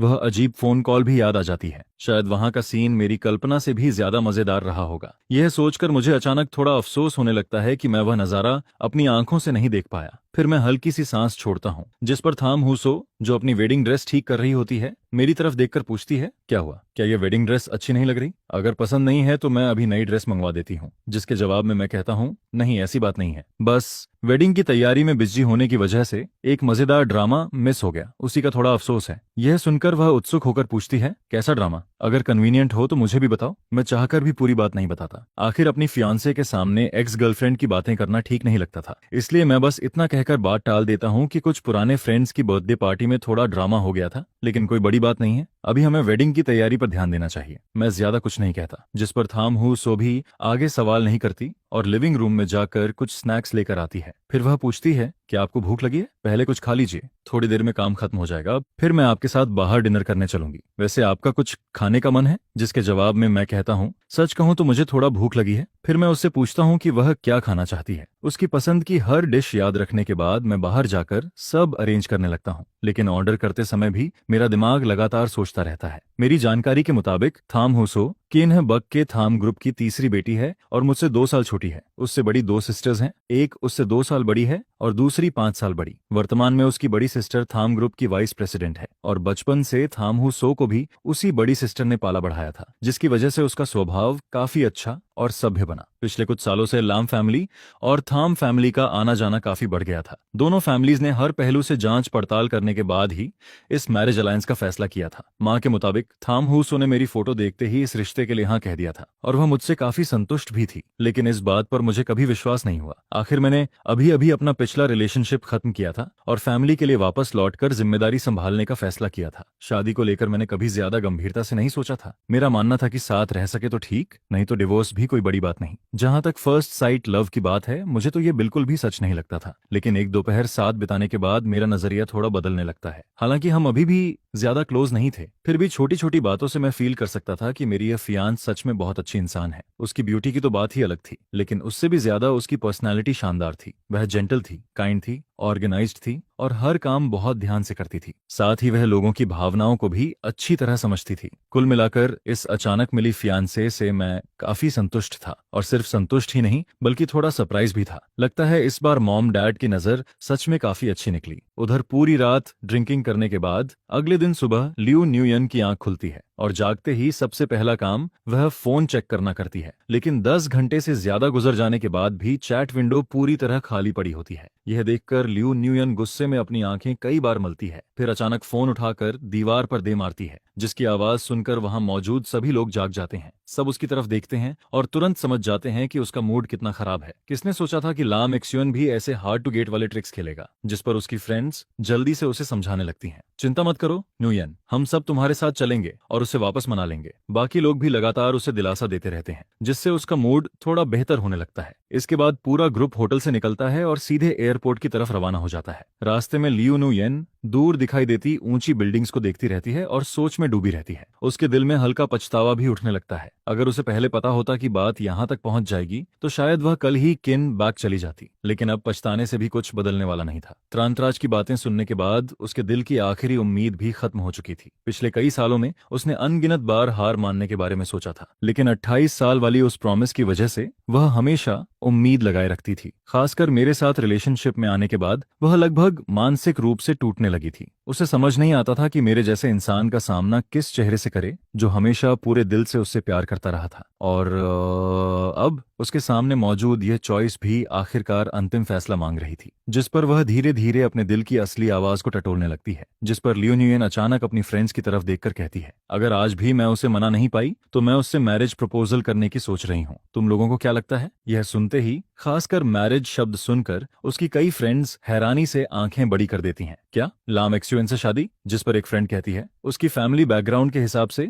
तुम्हारे अंकल शायद इस रिश्ते के लिए आसानी से तैयार नहीं होंगे। दूसरी फ्रेंड भी तुरंत बोल पड़ती है, वैसे लाम एक्सुएन बुरा इंसान नहीं है, उसकी पर्सनालिटी भी अच्छी है और उसका कैरेक्टर भी ठीक है। रिलेशनशिप के लिए तो वह काफी अच्छा पार्टनर है, लेकिन अगर मैरिज की बात करें तो सच कहूं, मुझे अभी भी लगता है कि वह पूरी तरह तुम्हारे बराबर नहीं है। हालांकि सभी फ्रेंड्स अपनी अपनी राय दे रही थीं, लेकिन लियू न्यूयन के कानों तक उन बातों का असर ही नहीं पहुंच रहा था। वह सीट पर सिर टिकाकर बैठ जाती है और उसके दिमाग में मेरे साथ बिताए पुराने दिन बार बार घूमने लगते हैं। 25वें बर्थडे के बाद से हर कुछ महीनों में मैं कभी खुलकर तो कभी इशारों में मैरिज की बात छेड़ देता था, जिस पर वह हमेशा समझ जाती थी कि मैं क्या कहना चाहता हूँ। वह यह भी जानती थी कि मेरी फैमिली लगातार मुझ पर दबाव डाल रही है, लेकिन अपने दिल में छिपे उस छोटे से स्वार्थ की वजह से वह हमेशा अनजान बनने का नाटक करती रही। अब हम दोनों की उम्र भी कम नहीं रही थी और मैं हमेशा पूरी ईमानदारी से उसके साथ खड़ा रहा था, जिस पर अब उसे लगने लगा था कि शायद वह मुझे और ज्यादा समय तक खोने का जोखिम नहीं उठा सकती। हालांकि मैरिज के बाद आने वाली मुश्किलों को सोचकर उसके मन में अभी भी कई डर मौजूद थे, लेकिन फिर भी वह एक बार कोशिश करना चाहती थी। यह सोचते सोचते लियू न्यूयेन आखिरकार किन्ह बक पहुंचकर मैरिज प्रपोजल देने का फैसला कर लेती है, जिस पर प्लेन में चढ़ने से पहले वह अपने असिस्टेंट को मैसेज भेजती है। वह उसे कुछ समय पहले इंटरनेट पर काफी चर्चा में रहे वेडिंग रिंग्स के पेयर को ऑक्शन से खरीदने का ऑर्डर देती है, लेकिन थोड़ी देर बाद असिस्टेंट रिप्लाई करता है, मिस लियू, वह रिंग पेयर पहले ही किसी ने बहुत बड़ी कीमत देकर खरीद लिया है। यह सुनकर लियू न्यूयेन थोड़ा चौंक जाती है। सिर्फ वेडिंग रिंग्स ही तो हैं, इतनी ज्यादा कीमत कैसे लग गई? जिस पर वो बायर का नाम पूछती है। असिस्टेंट सिर्फ एक वर्ड भेजता है, थाम। यह नाम देखते ही लियू न्यूयेन थोड़ी देर के लिए चुप हो जाती है। किन्हा बक का थाम फैमिली नाम इस सर्कल में किसी गरजते हुए ठंडर की तरह मशहूर था, लेकिन अच्छी बात यह थी कि उसकी थोड़ी जान पहचान थाम फैमिली की सेकंड यंग लेडी से भी थी, जिस पर वह तुरंत कॉल लगा देती है। दूसरी तरफ से हंसते हुए जवाब आता है, ओह, उस वेडिंग रिंग पेयर की बात कर रही हो? हाँ, वह मैंने ही खरीदा है। आज मेरी छोटी सिस्टर की वेडिंग है, मैंने न्यू कपल को गिफ्ट देने के लिए खरीदा है। न्यूयेन, तुमने पूछने में थोड़ी देर कर दी। यह सुनकर लियू न्यूयेन और ज्यादा हैरान हो जाती है। आज थाम फैमिली की यंग लेडी की भी वेडिंग है। उसके मन में अजीब सा एहसास पैदा होता है, आज सारी खुशियां एक ही दिन क्यों इकट्ठा हो रही हैं। हालांकि उसके मन में कई सवाल थे, फिर भी वह विनम्रता से कहती है, सॉरी, शायद मैंने ज्यादा वाइन पी ली थी, इसलिए ऑक्शन भूल गई। प्लीज मेरी तरफ से यंग मिस को कंग्रेचुलेशन जरूर दे दीजिए। वैसे लकी ग्रूम कौन है? जिस पर दूसरी तरफ से जवाब आता है, मेरी सिस्टर की शादी लाम फैमिली के यंग मास्टर से हो रही है। दोनों फैमिलीज एक दूसरे के बिल्कुल बराबर हैं। जैसे ही लियू न्यूयेन लाम फैमिली शब्द सुनती है, उसके दिमाग में तुरंत लाम शेन का नाम चमक उठता है, जिस पर उसके मन में अजीब अजीब ख्याल आने लगते हैं। क्या लाम शेन भी उसी वेडिंग में शामिल होने के लिए बक आया है? क्या उसका थाम फैमिली या लाम फैमिली से कोई कनेक्शन है? लेकिन जैसे ही वह कार से उतरती है और ठंडी सर्द हवा उसके चेहरे से टकराती है, उसके सारे अजीब ख्याल धीरे धीरे गायब हो जाते हैं। वह सिर हिलाती है और अपनी कनपटी दबाती है, फिर खुद से कहती है, यह सब बेकार की बातें हैं। वह तो एक साधारण काउंटी टाउन का लड़का है, उसका लाम फैमिली से क्या संबंध हो सकता है? इसके बाद प्लेन कैपिटल एयरपोर्ट पर लैंड करता है। जैसे ही लियू न्यूयेन बाहर निकलती है, वह मुझे कॉल करती है, जिस पर फोन कनेक्ट होते ही पीछे लोगों की शोर भरी आवाजें सुनाई देती हैं। मेरा टोन ज्यादा अच्छा नहीं था, मैं सीधे कहता हूँ, मेरी एक्स गर्लफ्रेंड ने अचानक कॉल क्यों किया है? जैसे ही वह एक्स गर्लफ्रेंड शब्द सुनती है, उसे कल की सारी बातें याद आ जाती हैं। उसका ब्लड प्रेशर तक बढ़ जाता है, लेकिन वह जानती थी कि अभी गुस्सा करने का समय नहीं है, इसलिए वह खुद को शांत रखते हुए कहती है, लैम एक्सयूएन, कल वाला ब्रेकअप सच में सिर्फ एक जोक था। क्या तुम मेरी बात पर विश्वास नहीं कर सकते? जिस पर मैं शांत आवाज में जवाब देता हूँ, विश्वास? मुझे इससे फर्क नहीं पड़ता कि वह गेम था या जोक। मैं सिर्फ उसकी फ्रेंड्स तुरंत उसे शांत करने लगती हैं। फोन पर लड़ने का कोई फायदा नहीं है, थोड़ी देर में फेस टू फेस बात करना, तब सब ठीक हो जाएगा। काफी देर समझाने के बाद उसका मूड थोड़ा शांत होता है। इसके बाद सब लोग डिन ट्विंसन ट्रांग की तरफ रवाना हो जाते हैं, लेकिन जैसे ही यह नाम सुनाई देता है, सभी फ्रेंड्स एक दूसरे को देखने लगती हैं। उनके चेहरों पर साफ हैरानी दिखाई देने लगती है। रुको, क्या यह वही डिन ट्विंसन ट्रांग नहीं है जो किनबैक के सबसे बड़े रिच फैमिलीज का गैदरिंग प्लेस माना जाता है, जहां आने वाले लोग पूरे सिटी को हिला सकते हैं? अगर लम स्वेन के फ्रेंड की वेडिंग यहाँ हो रही है, तो ये बात कुछ अजीब नहीं लगती? यह सुनकर लियो न्यूयेन का दिल भी जोर जोर से धड़कने लगता है। प्लेन में उठी हुई वह अजीब सी सोच फिर से उसके दिमाग में लौटने लगती है, कहीं कहीं लाम क्सुएन सच में लाम फैमिली का यंग मास्टर तो नहीं? उधर समय 10:30 का हो चुका था। वेडिंग शुरू होने वाली थी। गेस्ट्स एक एक करके अपनी सीट्स पर बैठने लगते हैं। मैं टॉप फ्लोर की बालकनी पर खड़ा पूरा वेन्यू देख रहा होता हूँ। यह पूरी वेडिंग थाम हुसो ने खुद प्लान की थी, और अब इसे देखकर मुझे एहसास होता है कि मॉम ने जो बातें कही थीं, वे शायद बढ़ा चढ़ाकर नहीं बल्कि कम करके बताई थीं। लैम फैमिली और थाम फैमिली के अलायंस की वजह से पूरे अपर सर्कल के बड़े बड़े लोग यहाँ पहुंचे थे। मेरे हिसाब से 700 या 800 गेस्ट्स काफी थे, लेकिन वेन्यू देखकर लगता था जैसे हजारों लोगों की तैयारी की गई हो। हालांकि धूप निकल आई थी, फिर भी विंटर का मौसम था, जिस पर गेस्ट्स को आराम देने के लिए चारों तरफ बड़े बड़े हीटिंग सिस्टम्स लगाए गए थे। वेडिंग स्टेज को सजाने के लिए यूरोप से एयर कार्गो द्वारा फ्रेश फ्लावर्स मंगवाए गए थे। इतना ही नहीं, वेडिंग गिफ्ट के रूप में हर गेस्ट को प्योर गोल्ड से बना लॉन्गेविटी लॉक भी दिया जा रहा था। इस पूरे आयोजन की लग्जरी देखकर यहाँ तक कि विदेश में पला बढ़ा मैं भी थोड़ा शॉक हो जाता हूँ। मैं हवा से बिखरे बाल ठीक करता हूँ और कुछ कहने ही वाला होता हूँ कि तभी थाम हूसो मेरे पास आ जाती है। बाहर ठंड है, अंदर चलिए। मैं सिर हिलाता हूँ और उसके साथ रूम में लौट आता हूँ, जिस पर वह मुझे एक हॉट कॉफी पकड़ा देती है। फिर कहती है, अभी थोड़ी देर पहले किसी ने कॉल करके पूछा कि वेडिंग वेन्यू कहाँ है, क्या वह आपका फ्रेंड है? जरूरत हो तो हम किसी को गेट पर भेज सकते हैं। यह सुनकर मैं तुरंत अपना फोन उठाता हूँ और कॉल लॉग चेक करता हूँ, लेकिन जैसे ही मैं नेम देखता हूँ, मेरे चेहरे पर अजीब सी मुस्कान आ जाती है। कॉल तंग ज्ञान का था, मतलब वह लोग किन्ह बक पहुंच चुके थे। जिस पर मैं हल्का सा मुस्कुराकर कहता हूँ, कोई जरूरत नहीं है, वे खुद रास्ता ढूंढ लेंगे। फिर मुझे अचानक कुछ याद आता है, वैसे आज यहाँ बहुत ज्यादा लोग हैं और मैंने सुना है कि पास वाली पहाड़ी पर कई रिपोर्टर्स और पापरात्सी छिपे हुए हैं, इसलिए सिक्योरिटी बढ़ा देना बेहतर होगा। कोई अनएक्सपेक्टेड सिचुएशन नहीं होनी चाहिए। जिस पर थाम हुसो बिना ज्यादा सोचे तुरंत एग्री कर जाती है। जाने से पहले वह वेडिंग रिंग मेरे हाथ में रख देती है। मैं उसके जाते हुए बैक व्यू को देखता हूँ और उसके रूम से बाहर निकलते ही मेरे चेहरे पर दबा हुआ स्माइल आखिर खुलकर सामने आ जाता है। लियू न्यूयेन मेरी वेडिंग में पहुंच चुकी थी। मैं सच में इमेजिन नहीं कर पा रहा था कि जब वह मुझे वेडिंग स्टेज पर देखेगी तब उसके चेहरे का एक्सप्रेशन कितना शानदार होगा। ये सोचकर मैं रिंग बॉक्स खोलता हूँ, लेकिन रिंग पेयर को देखते ही मैं अचानक कुछ सेकंड के लिए ठिठक जाता हूँ, क्योंकि ये वही वेडिंग रिंग्स थीं जिन्हें मैंने 2 महीने पहले देखा था। 2 महीने पहले मैंने यही रिंग पेयर एक मैगजीन में देखा था और उसी समय इसे लियो न्यूयेन को भी दिखाया था। उस वक्त मैं अभी भी यह इमेजिन करता था कि एक दिन मैं एक गमत घुटने पर बैठकर उसे मैरिज प्रपोजल दूंगा। लेकिन किसने सोचा था कि सिर्फ आधे महीने बाद ही मुझे उसके और ट्रैन थ्रेज के बीच की सच्चाई पता चल जाएगी। आज वेडिंग भी हो रही थी और वह रिंग पेयर भी आखिर मेरे हाथों में थी, जिसका मैं लंबे समय से इंतजार कर रहा था। बस फर्क इतना था कि ब्राइड बदल चुकी थी, लेकिन आज 7 सालों में हुई उन सभी बातों को लेकर मेरे दिल में अब कोई लगाव नहीं बचा था। सिर्फ एक अजीब सी राहत फील हो रही थी। ठीक 11 बजे वेडिंग सेरेमनी आधिकारिक रूप से शुरू होती है। सभी गेस्ट्स की नजरों के बीच थाम हुसो के पिता उसका हाथ पकड़कर धीरे धीरे स्टेज की तरफ बढ़ते हैं और फिर उसे मेरे हाथों में सौंप देते हैं। इसके बाद सभी रिचुअल्स एक एक करके पूरे होते हैं और बहुत जल्द रिंग एक्सचेंज सेरेमनी का समय भी आ जाता है। मैं वेडिंग रिंग उठाता हूं और उसे थाम हुसो की उंगली में पहनाने ही वाला होता हूं कि तभी ऑडियंस की तरफ से अचानक भारी शोर सुनाई देता है, जिस पर मैं नीचे नजर डालता हूं और अगले ही पल लियो न्यूयेन दिखाई देती है। वह लगभग पागलों की तरह सिक्योरिटी गार्ड्स को धक्का देती हुई आगे बढ़ रही थी। उसकी आंखें सीधे स्टेज पर टिकी हुई थीं। उसके पीछे उसकी फ्रेंड्स भी भागती चली आ रही थीं और लगातार मेरा नाम पुकार रही थीं। यह अचानक हुई घटना पूरे वेन्यू का ध्यान अपनी तरफ खींच लेती है। सभी गेस्ट्स की नजरें अब स्टेज और ऑडियंस एरिया के बीच घूमने लगती हैं, लेकिन चारों तरफ मौजूद हैरान और उत्सुक निगाहों के बीच भी मैं पूरी तरह शांत खड़ा रहता हूँ। फिर मैं लियू न्यूयन की तरफ देखता हूँ। उसका चेहरा गुस्से से भरा हुआ था, जिस पर मैं धीरे से थाम हुसो की तरफ मुड़कर कहता हूँ, सॉरी, यह शंघाई में मेरे पुराने फ्रेंड्स हैं। क्या सेरेमनी थोड़ी देर के लिए रोक सकते हैं? मुझे बस कुछ मिनट चाहिए ताकि मैं जाकर उन्हें शांत कर सकूं।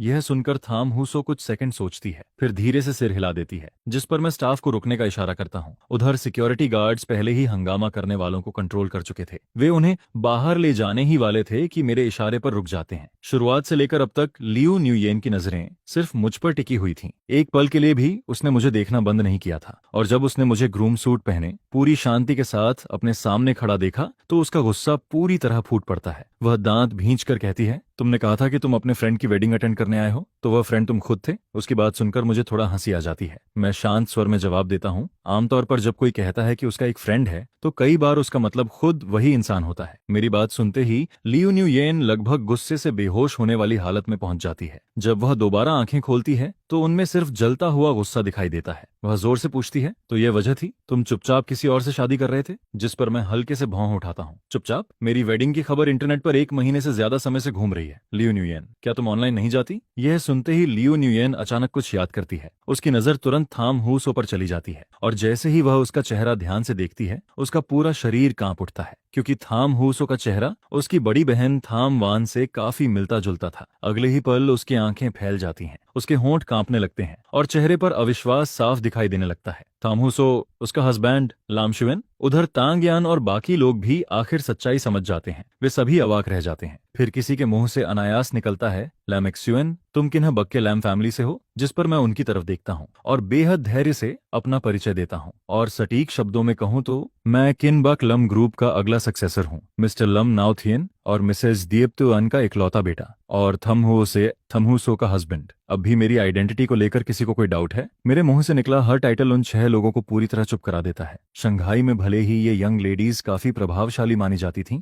लेकिन यह किन्हबक था, देश की राजधानी, और यहाँ लाम फैमिली तथा थाम फैमिली के सामने उनका स्टेटस सच में बहुत छोटा था। काफी देर तक सन्नाटा छाया रहता है। फिर आखिरकार लियू न्यूयेन भारी आवाज में वह सवाल पूछती है जो उसके लिए सबसे ज्यादा मायने रखता था, पहले तुमने कभी यह बात क्यों नहीं बताई? जिस पर मैं शांत नजरों से उसे देखता हूँ। क्या तुमने भी मुझसे बहुत सी बातें नहीं छिपाई? जैसे वह 28 ईयर्स वाली प्रॉमिस।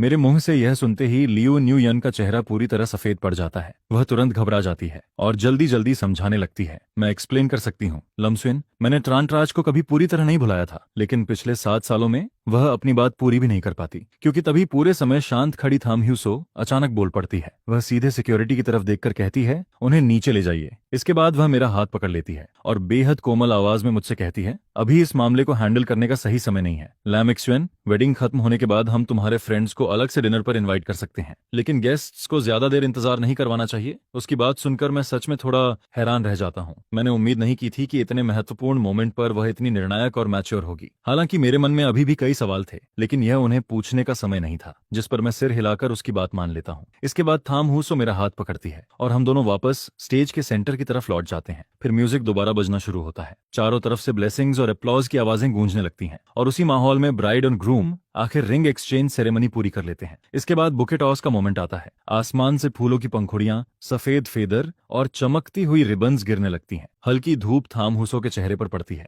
जिससे उसका खूबसूरत और नाजुक चेहरा और भी ज्यादा चमकने लगता है। मैं उसकी तरफ देखता हूँ, फिर पीछे मुड़कर नहीं देखता और अपने फ्यूचर की तरफ बढ़ जाता हूँ। वेडिंग सेरेमनी खत्म होने के बाद मुझे थोड़ी थकान महसूस होती है, जिस पर दिन में हुई सारी घटनाएं मेरे दिमाग में घूमने लगती हैं और मुझे लगता है कि अब थाम हूसो से खुल। लेकिन अगर आप नहीं बताना चाहते तो मुझे कुछ भी पूछने की जरूरत नहीं है। उसका यह शांत और संतुलित रवैया मुझे सच में चौंका देता है। पहली बार मुझे महसूस होता है कि शायद मैंने किसी साधारण लड़की से शादी नहीं की। मैं पूछता हूँ, तुम्हें जिज्ञासा नहीं होती कि मेरा और उनका क्या रिश्ता था? तुम्हें यह चिंता नहीं है कि आज की घटना आगे चलकर कोई प्रॉब्लम बन सकती है? जिस पर थाम हूसो आराम से सोफा पर बैठ जाती है। उसकी आंखों में हल्की जिज्ञासा जरूर थी, लेकिन घबराहट बिल्कुल नहीं थी। वह मुस्कुराकर कहती है, क्यूरियोसिटी तो है, लेकिन चिंता ज्यादा जरूरी नहीं है। सबसे महत्वपूर्ण बात यह है कि हमारी वेडिंग अच्छी तरह पूरी हो गई। अब आप मेरे हस्बैंड हैं और हम दोनों साथ मिलकर आगे की जिंदगी बिताएंगे। जहां तक पास्ट का सवाल है, अगर आप बताना चाहें तो मैं खुशी से सुनूंगी। अगर नहीं बताना चाहते तो भी मैं समझ सकती हूँ। जो बातें खत्म हो चुकी हैं उनके पीछे अटक कर रहने का क्या फायदा। उसकी बातें सुनकर मैं कुछ पल के लिए चुप हो जाता हूँ और एक बार फिर इंसानों के बीच फर्क को महसूस करता हूँ। साथ ही थाम हूसो को भी नए नजरिए से देखने लगता हूँ। उसकी बातों का असर मुझ पर पड़ता है,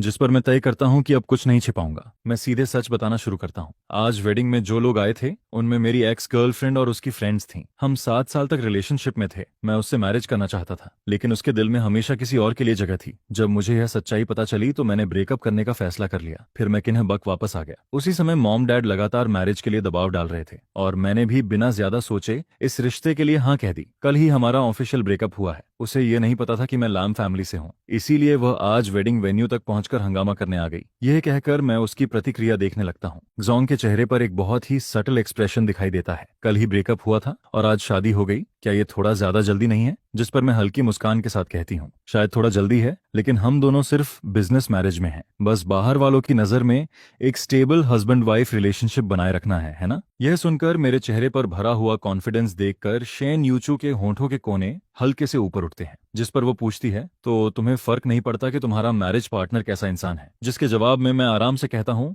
ज्यादा फर्क नहीं पड़ता, मैं तो बस जल्द से जल्द लिन ग्रुप इनहेरिट करना चाहता हूँ। यह सुनते ही शेन यूचू का दिल जोर से धड़कता है। वह काफी देर तक मुझे देखती रहती है, जिसके बाद धीरे से सिर हिला देती है। वहीं दूसरी तरफ लियू रोयान को गार्ड्स कई 100 मीटर दूर तक घसीट कर ले गए थे। उसने अपनी पूरी जिंदगी में कभी ऐसी बेइज्जती नहीं झेली थी। उसकी बेस्ट फ्रेंड्स की हालत भी उससे बेहतर नहीं थी। कुछ लोगों को विला के बाहर फेंक दिया गया था, जहां गुस्से से भरे दर्जनों गार्ड्स खड़े थे, जिस पर उनमें से कोई कुछ बोलने की हिम्मत नहीं करता है। और फिर सीढ़ियों के नीचे सैकड़ों रिपोर्टर्स अपने कैमरों लेकर मौजूद थे। सेंचुरी वेडिंग की खबर न मिल पाने की वजह से सभी बेचैन थे। तभी एक तेज नजर रिपोर्टर लियू रोयान को पहचान लेता है और तुरंत चिल्लाते हुए इंटरव्यू लेने दौड़ पड़ता है। मिस लियू, क्या आपको भी मिस शेन और मिस्टर लिन की वेडिंग में इनवाइट किया गया था? आपकी हालत इस वक्त कुछ ठीक नहीं लग रही, क्या अंदर कुछ हुआ है? एक रिपोर्टर के आगे बढ़ते ही बाकी सभी रिपोर्टर्स भी फोटो और इंटरव्यू के लिए टूट पड़ते हैं। लियू रोयान का मूड पहले ही बेहद खराब था और अब उसकी ये बिखरी हुई तस्वीरें भी खींची जा रही थीं, जिस पर वह पूरी तरह भड़क जाती है। सामने खड़े रिपोर्टर को धक्का देकर गिरा देती है, कई कैमरों तोड़ देती है और अपने लोगों को लेकर वहां से चली जाती है। उसी रात लियू रोयान द्वारा रिपोर्टर को मारने की खबर एंटरटेनमेंट हेडलाइंस में छा जाती है। लियू ग्रुप के शेयर्स एक ही रात में बुरी तरह गिर जाते हैं और लगातार नेगेटिव न्यूज सामने आने लगती है। लियू फैमिली चाहे कितना भी पैसा खर्च कर ले, इन खबरों को दबा नहीं पाती। जब चेन जे का फोन आता है तब लियू रोयान होटल के कमरे में शराब पीते हुए बैठी होती है। कमरे में शराब की गंध फैली हुई थी, जिस पर चेन जे कहता है, रोयान, मैंने खबर देखी, शेन फैमिली की बेटी से शादी करने वाला इंसान लिन चुआन है। तो अगर वो लिन फैमिली का है तो क्या हुआ? लियू रुयान ठंडे स्वर में जवाब देती है। पुष्टि मिलते ही चेन जे की आवाज में एक्साइटमेंट आ जाता है। अभी डैड ने बताया कि लियू, तांग, चेन और फेंग फैमिलीज ने जिस प्रोजेक्ट के लिए मिलकर बिड किया था वो ऑफिशियली अप्रूव हो गया है। सुना है इस प्रोजेक्ट की फाइनल डिसीजन मेकिंग पावर जिंगबेई साइड के पास है। इसके बाद वह आगे कहता है, तुम इतने साल लिन चुआन के साथ रही हो, क्या कोई तरीका नहीं कि उससे कहकर प्रोजेक्ट हमारी तरफ दिलवा दो? हालांकि लियो रुयान पूरी तरह नशे में नहीं थी, फिर भी उसके अंदर बची हुई आखिरी समझदारी मौजूद थी। वह ठंडी हंसी हंसती है। उससे मदद मांगो? उसने तो शेन यूचू से शादी कर ली है। जिस पर चेनजे तुरंत बोलता है, तो क्या हुआ? तुम दोनों इतने साल साथ थे, अब चाहे ब्रेकअप हो गया हो लेकिन पुरानी फीलिंग्स का तो कुछ मतलब होगा। तुम कोशिश करके देखो। और फिर वह आगे कहता है, अंकल लियो अभी मुझे फोन करके पूछ रहे थे कि तुम कहाँ हो। उनका मूड बहुत खराब है। अगर तुम ये प्रोजेक्ट हासिल कर लो तो उनका गुस्सा भी शांत हो जाएगा। आज की बात भी शायद वो भूल जाएं। यह सुनकर लियो रुयान का मन थोड़ा डगमगाता है। वह ज्यादा देर नहीं करती,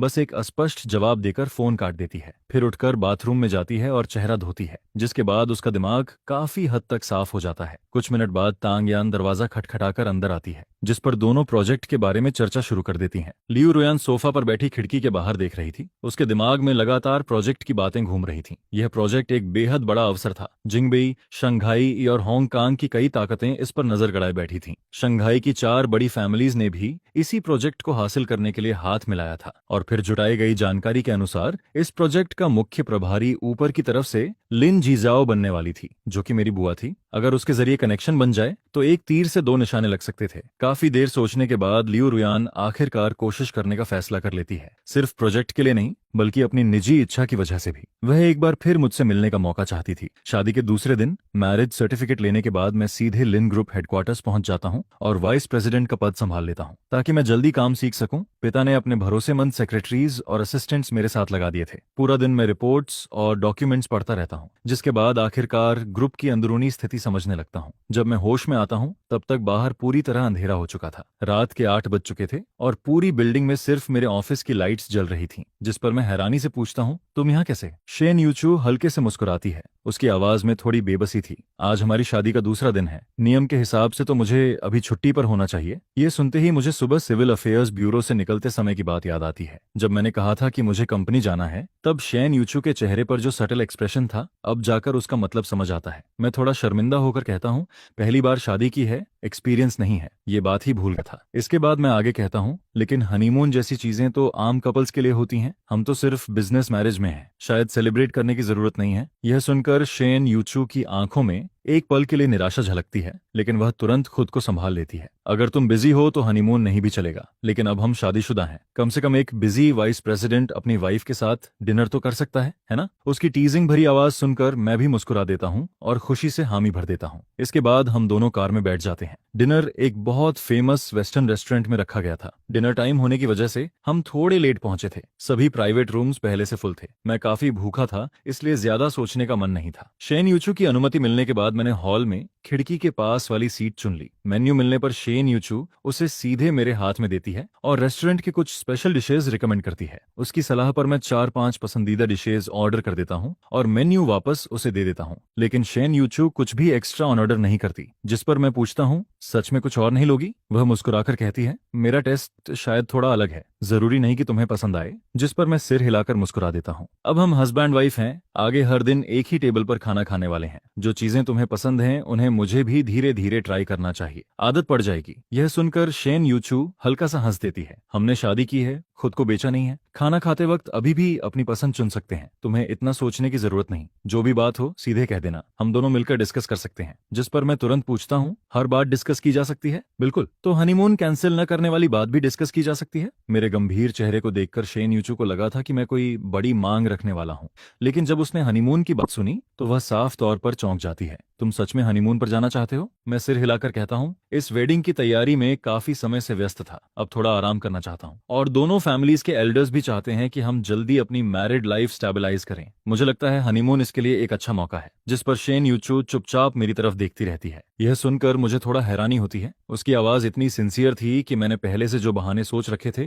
वो सब गले में ही अटक जाते हैं। सच कहूं तो शेन यूचू एक बहुत अच्छी वाइफ है। वह हर समय मेरी राय का सम्मान करती है। जहां तक हनीमून की बात है, मेरे लिए उसका होना या ना होना कोई बड़ी बात नहीं थी और मैं भी किसी छोटी सी बात की वजह से उसे दुखी नहीं करना चाहता था, जिस पर मैं आखिरकार हामी भर देता हूँ। मेरे मुंह से हाँ सुनते ही शेन यूचू के चेहरे की मुस्कान और भी चमक उठती है। तो फिर जब तुम्हारा ये बिजी पीरियड खत्म हो जाएगा और तुम्हें समय मिलेगा तब मैं सब अरेंज कर दूंगा। वहीं दूसरी तरफ लियू रुयान पूरे दिन लिन ग्रुप के नीचे मेरा इंतजार करती रहती है, जिसके बाद जाकर उसे मैं दिखाई देता हूँ। वह मेरा पीछा करते हुए रेस्टोरेंट तक पहुंचती है और अकेले में मुझसे मिलने का मौका ढूंढती रहती है, लेकिन पूरी शाम मैं अपनी जगह से उठा ही नहीं। शेन यूचू के साथ मेरी हंसी मजाक और बातचीत का हर दृश्य उसके दिल में कांटे की तरह चुभता जा रहा था। टेबल पर रखा खाना 2 घंटे पहले आ चुका था, लेकिन उसने एक निवाला तक नहीं खाया। उसकी नजर बस लगातार मेरे चेहरे पर टिकी हुई थी, जो इस वक्त शेन यूचू के साथ मुस्कुरा रहा था। काफी देर बाद जब मैं वॉशरूम जाने के लिए उठता हूँ तब लियू रुयान जल्दी से मेरे पीछे आ जाती है और हॉलवे में मुझे रोक लेती है।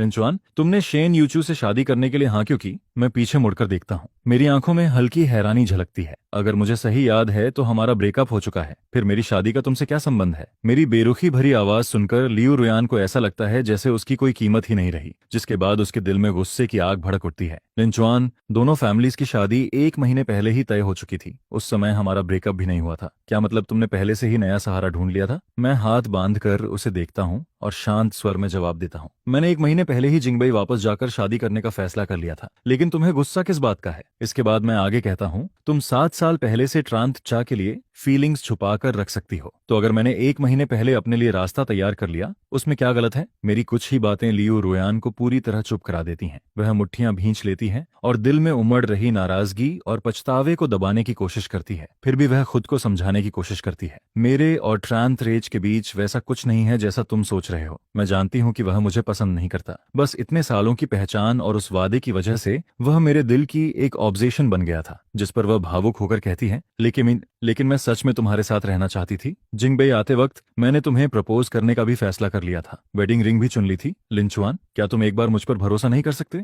यह सुनकर मैं सिर्फ व्यंग्य भरी हंसी हंस देता हूँ। जब उसने तुम्हें ठुकरा दिया तभी तुम्हें मेरी याद आई? मैं तुम्हारा बैकअप प्लान हूँ, है ना? इसके बाद मैं ठंडे स्वर में कहता हूँ, मेरी शादी हो चुकी है लियू रुयान, तुम्हें जाकर ट्रांत रेज को प्रपोज करना चाहिए, शायद वह मान जाए। मेरे शब्दों में छिपा हुआ तंज बिल्कुल भी नहीं छुपता, जिस पर लियू रुयान और ज्यादा टूट जाती है। वह एक कदम आगे बढ़कर मेरा हाथ पकड़ना चाहती है, लेकिन मैं तुरंत पीछे हट जाता हूँ। मैंने कभी उसे पसंद नहीं किया। पहले मैं बेवकूफ थी, उसकी असली पर्सनालिटी नहीं समझ पाई। उस बर्थडे पार्टी के बाद ही मुझे सब समझ आया, जिस पर वह कांपती आवाज में कहती है, इन 7 सालों में मैं तुम्हारे साथ रहने की आदी हो चुकी थी। मैं सच में तुमसे शादी करना चाहती थी। पहले मुझे लगता था कि चाहे वह टू टाइमिंग कर रही हो, लेकिन उसके अंदर थोड़ी सच्चाई अभी भी बाकी है। लेकिन उसकी बातें सुनने के बाद मुझे सिर्फ उदासी महसूस होती है। मैं उसकी तरफ देखकर धीरे से कहता हूँ, तुम ट्रांत चा से नफरत करती हो क्योंकि उसने तुम्हें एक्सेप्ट नहीं किया। तुम उससे नफरत करती हो क्योंकि उसने तुम्हें बैकअप प्लान समझा। इसके बाद मैं आगे कहता हूँ, लेकिन क्या कभी सोचा है कि तुम दोनों में कोई फर्क ही नहीं है? उसने तुम्हें लटका कर रखा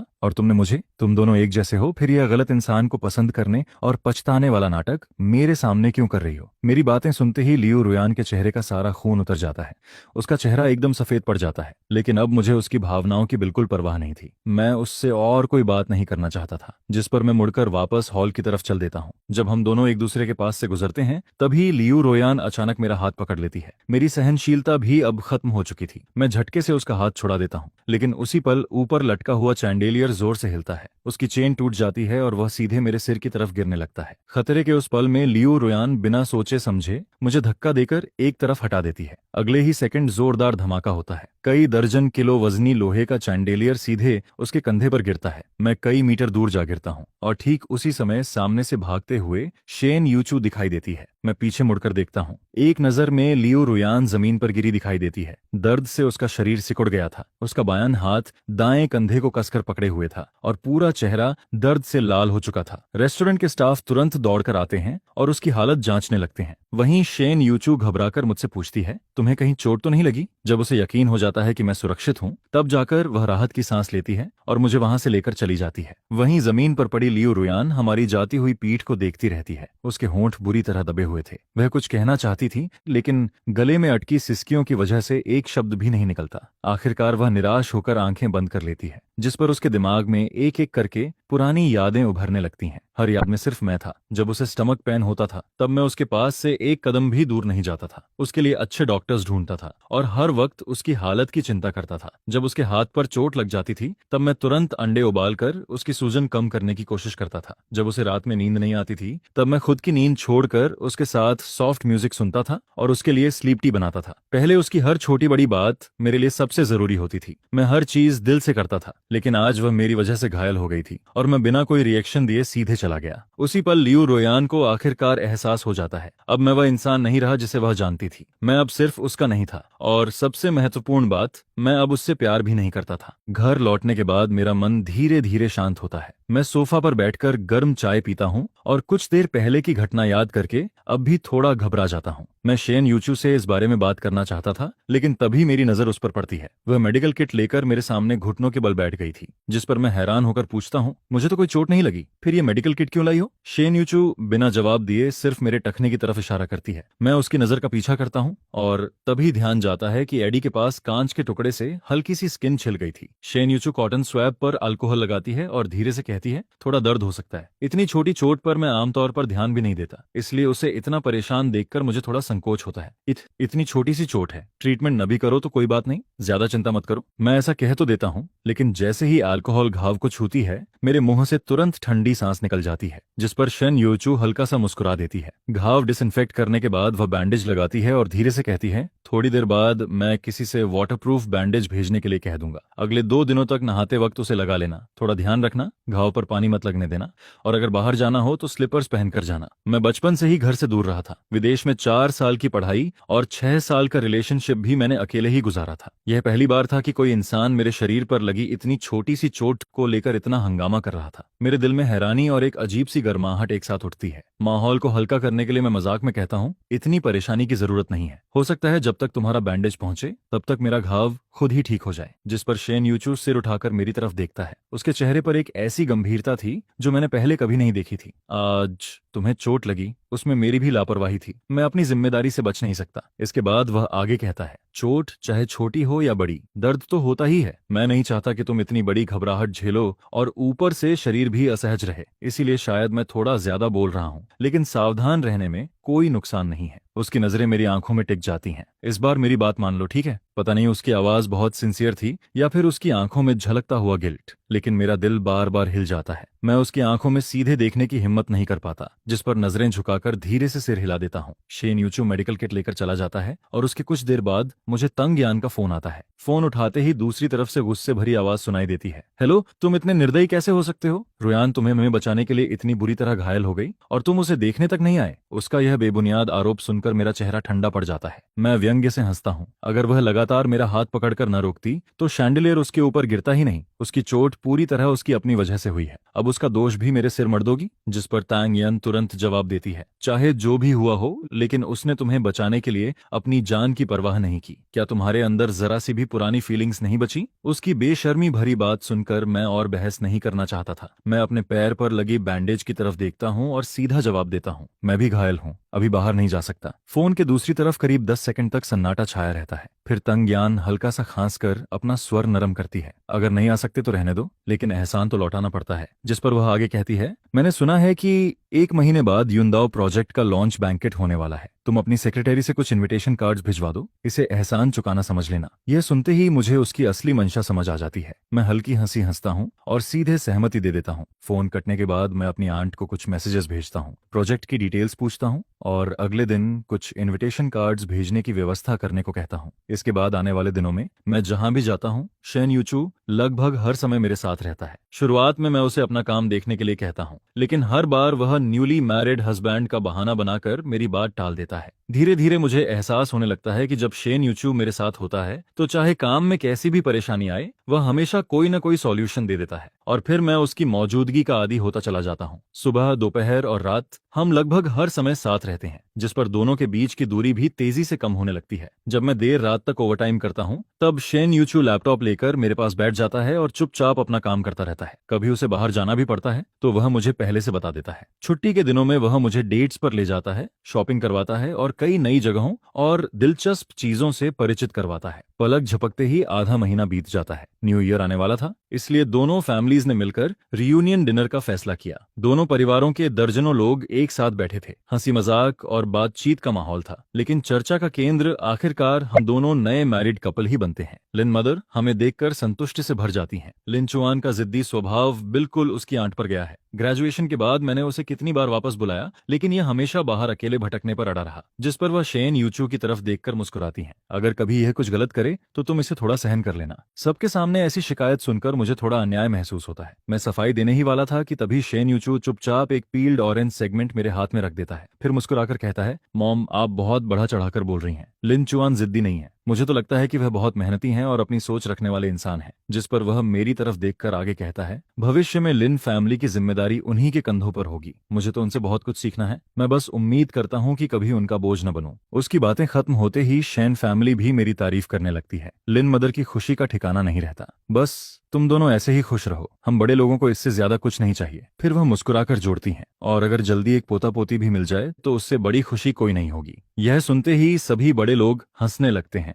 और हमें छेड़ना शुरू कर देते हैं, जिस पर मेरे कान तुरंत लाल हो जाते हैं। शेन यूचू मेरी शर्मिंदगी नोटिस कर लेता है। वह जल्दी से कोई बहाना बनाता है और मुझे लेकर गार्डन में निकल आता है। सर्दियों की ठंडी हवा चेहरे पर लगती है, तब जाकर मेरा चेहरा धीरे धीरे सामान्य होता है। शेन यूचू के होंठों पर हल्की मुस्कान उभरती है। वह जानबूझकर टॉपिक बदल देता है, कल उस बैंक्वेट में तुम भी जा रहे हो? हाँ बिल्कुल, मैं मुस्कुराकर जवाब देता हूँ। इनविटेशन कार्ड मैंने खुद भेजा था। मुझे जाकर लियू रुयान पर नजर रखनी है, साथ ही यह भी देखना है कि आखिर वह क्या प्लानिंग कर रही है। इसके बाद मैं मजाक में कहता हूँ, वैसे अगर एक्स्ट्रा इनविटेशन कार्ड बचा हो तो तुम्हें भी एक दे सकता हूँ। यह सुनकर शेन यूचू मुझे हैरानी से देखता है। यह प्रोजेक्ट काफी बड़ा है, लेकिन क्या तुम और बिग सिस्टर हाल ही में युआनचुआन प्रोजेक्ट में बिजी नहीं हो? ऐसे महत्वपूर्ण समय में भी जानकारी इकट्ठा करने जाना चाहते हो? मैं समझ जाता हूँ कि वह मजाक कर रहा है, जिस पर वह आंखें झपकाते हुए मुस्कुराता है। बिल्कुल नहीं, मुझे प्रोजेक्ट में कोई दिलचस्पी नहीं है। बस न्यू ईयर पर ज्यादा काम नहीं है, इसलिए तुम्हारे साथ घूमने का बहाना ढूंढ रहा हूँ। उसकी बात सुनकर मैं समझदारी भरी मुस्कान के साथ सिर हिला देता हूँ। मेरे पास सच में सिर्फ एक इनविटेशन कार्ड बचा था, इसलिए मैं उसे साथ लेकर नीचे अपनी आंट के पास चला जाता हूँ। युंडा प्रोजेक्ट का बैंक्वेट जिंगबेई के सबसे बड़े होटल में आयोजित किया गया था। शाम के 7 बजे प्रोजेक्ट डायरेक्टर धीरे धीरे स्टेज पर आता है और बैंक्वेट की ऑफिशियल ओपनिंग अनाउंस करता है। लेकिन लिन फैमिली की कार रास्ते में ट्रैफिक जाम में फंस जाती है, जिस पर हमें वहां पहुंचने में करीब आधा घंटा देर हो जाती है। जैसे ही हम हॉल का दरवाजा खोलते हैं, बाहर इंतजार कर रहे कई लोग तुरंत हमारी तरफ बढ़ाते हैं। इतने लोगों को देखकर मेरा वहां फंसने का बिल्कुल मन नहीं था, जिस पर मैं शेन यूचू का हाथ पकड़ता हूँ, भीड़ से बचकर अंदर चला जाता हूँ। हम दोनों यहाँ नेटवर्किंग करने नहीं आए थे, इसीलिए आराम से हॉल में घूमते हैं, स्वादिष्ट खाना खाते हैं और वाइन एंजॉय करते हैं।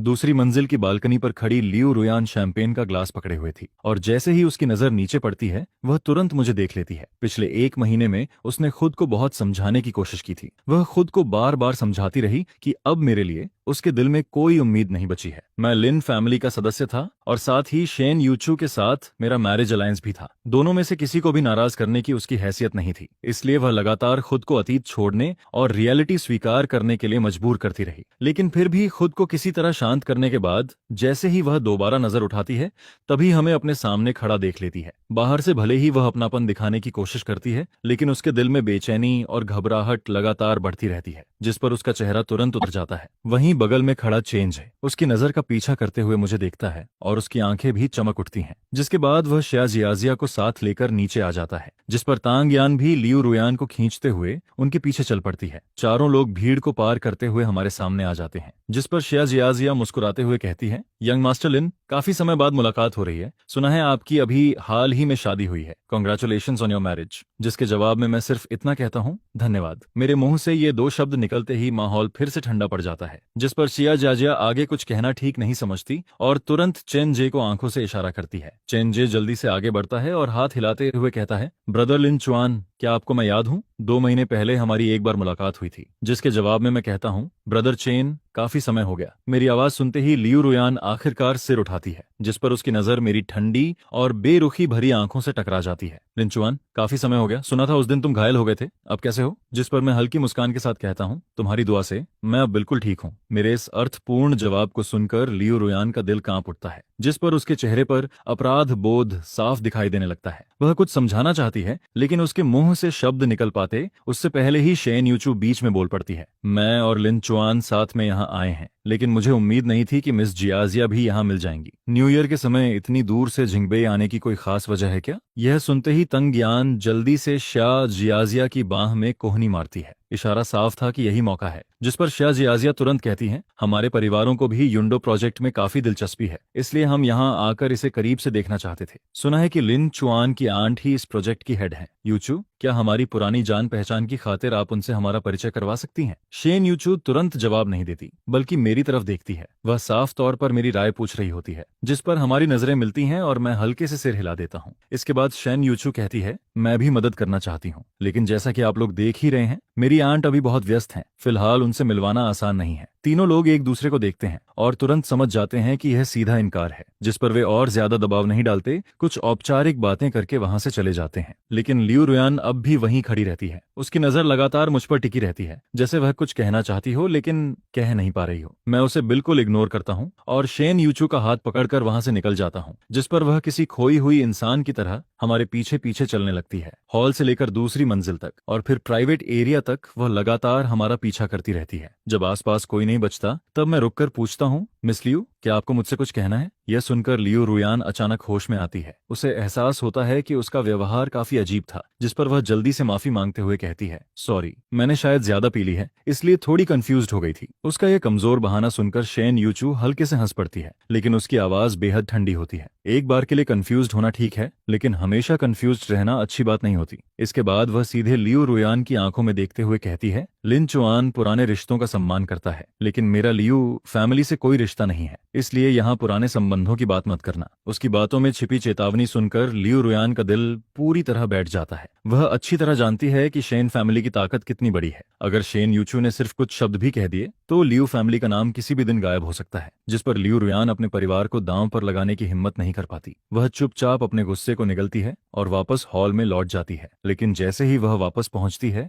वहां से ऊंची आवाज सुनाई देती है, प्रेसिडेंट लिन, आपका भतीजा चाहे हमें सम्मान न दे, लेकिन कम से कम आपकी इज्जत की खातिर तो हमारे साथ एक ड्रिंक ले सकते हैं। यह सुनते ही मेरे चेहरे का रंग बदल जाता है। हालांकि मुझे नहीं पता था कि अंदर क्या हुआ है, लेकिन सिर्फ यही एक लाइन सुनकर ही मुझे समझ आ जाता है कि मामला बिगड़ चुका है, जिस पर मैं तुरंत अंदर की तरफ दौड़ पड़ता हूँ। भीड़ को चीरते हुए हॉल के बीचों बीच पहुंचता हूँ, लेकिन प्रेसिडेंट लिन, सॉरी, ये शब्द मेरे मुंह से निकलते उससे पहले ही सब कुछ खत्म हो चुका होता है, क्योंकि उसी समय आंट अपना फोन निकालकर सिक्योरिटी को बुला लेती हैं, जिस पर पूरे हॉल में सन्नाटा छा जाता है। बाकी मेहमान तमाशा देखने वाली निगाहों से उन चारों लोगों को देखने लगते हैं जिनके चेहरे अब पूरी तरह सफेद पड़ चुके होते हैं। इसके बाद आंट सख्त आवाज में कहती हैं, आज युंडो प्रोजेक्ट की लॉन्च पार्टी है, कोई बैकडोर एंट्री का स्थान नहीं। आप लोगों को इनविटेशन मिला है तो कृपया शांति से प्रेजेंटेशन सुनिए, लॉन्च इवेंट शुरू होने वाला है। वह आगे कहती हैं, अगर कोई शॉर्टकट लेकर फायदा उठाने की कोशिश करेगा तो उसे बाहर निकाल दिया जाएगा, और तब मुझे मत कहना कि मैंने इज्जत नहीं रखी। कुछ ही देर में 10 से ज्यादा सिक्योरिटी गार्ड्स उन चारों को बाहर ले जाते हैं और ठीक उसी समय मैं शेन यूचू के साथ वापस पहुंचता हूं। हम दोनों दरवाजे पर खड़े होकर उन्हें दूर जाते हुए देखते रहते हैं, जिस पर हमारी नजरें एक दूसरे से मिलती हैं और दोनों की आंखों में मुस्कान दिखाई देने लगती है। इसी बीच हॉल के अंदर से होस्ट की आवाज सुनाई देती है, जिससे साफ हो जाता है कि प्रोजेक्ट कॉन्फ्रेंस शुरू होने वाली है।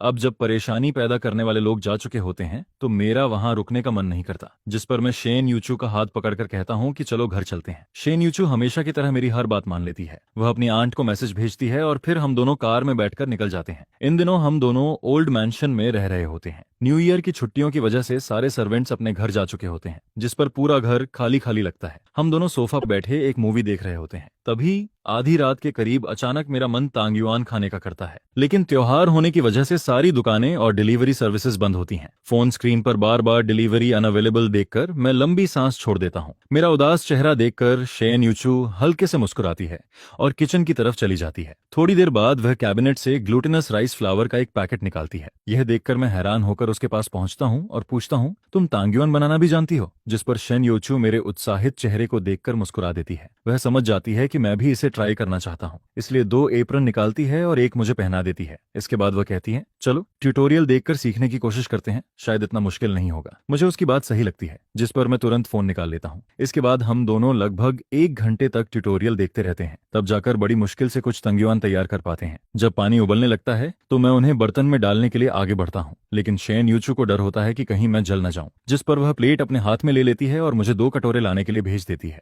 घर में राइस वाइन नहीं होती, इसलिए वह स्वाद बढ़ाने के लिए थोड़ा ब्राउन शुगर डाल देती है। जब दोनों कटोरों में तांग्युआन तैयार होकर बाहर आते हैं, तब तक रात के 12 बज चुके होते हैं। मैं अपने कटोरे में से सबसे बड़ा तांग्युआन उठाता हूँ और गर्व से शेन यूचू के सामने लहराते हुए कहता हूँ, सबसे बड़ा वाला मेरे हिस्से में आया है, लगता है इस साल मेरी किस्मत चमकने वाली है। जिस पर शेन यूचू मुस्कुराते हुए मुझे देखती रहती है। मैं जैसे ही एक बाइट लेता हूँ, मेरे चेहरे की मुस्कान कुछ सेकंड के लिए जम जाती है, लेकिन फिर मैं तुरंत सामान्य बनने की कोशिश करता हूँ। यह देखकर शेन यूचू पूछती है, स्वाद अच्छा नहीं है क्या? जिस पर मेरी आंखें घूमती हैं और मैं पागलों की तरह सिर हिलाते हुए कहता हूँ, बहुत स्वादिष्ट है, क्या तुम भी ट्राई करना चाहोगी? यह कहते हुए मैं चम्मच उसकी तरफ बढ़ा देता हूँ। शेन यूचू सिर्फ एक नजर में समझ जाती है कि बेर जितना बड़ा यह तांग्युआन अंदर से अभी भी कच्चा है, लेकिन इसके बावजूद वह बिना एक पल रुके सिर झुकाती है और बचा हुआ आधा तांग्युआन खा लेती है। उसे फंसता हुआ देखकर मेरी हंसी लगभग निकल ही जाती है, जिस पर मैं जल्दी से अपना चेहरा हाथों से ढक लेता हूँ। फिर मैं पूछता हूँ, कैसा है? लेकिन उसकी प्रतिक्रिया मेरी उम्मीद से बिल्कुल अलग होती है। वह आश्चर्य भरे चेहरे के साथ अंगूठा उठाती है और कहती है, बहुत अच्छा है, मीठा, सॉफ्ट और चीवी, बिल्कुल मेरे टेस्ट जैसा। उसकी चमकती आंखों को देखकर मैं समझ ही नहीं पाता कि वह सच बोल रही है या झूठ, लेकिन मुझे अपनी टेस्ट बर्ड्स पर पूरा भरोसा होता है। जिस पर मैं कटोरा नीचे रख देता हूँ और एक हाथ से उसकी ठुड्डी पकड़कर उसका मुंह खोलने की कोशिश करता हूँ। मैं देखना चाहता हूँ कि उसने आखिर अंदर क्या निकला है, लेकिन शेन यूचू तब तक वह सब कुछ निगल चुकी होती है, जिस पर मैं पूरी तरह हैरान रह जाता हूँ। लेकिन जब मैं उसका मुंह खोलने में कामयाब हो जाता हूँ, तब अंदर कुछ भी दिखाई नहीं देता, जिस पर मेरे चेहरे पर तुरंत निराशा छा जाती है। ये तो साफ साफ कच्चा था, तुम मुझे बेवकूफ बना रही हो ना?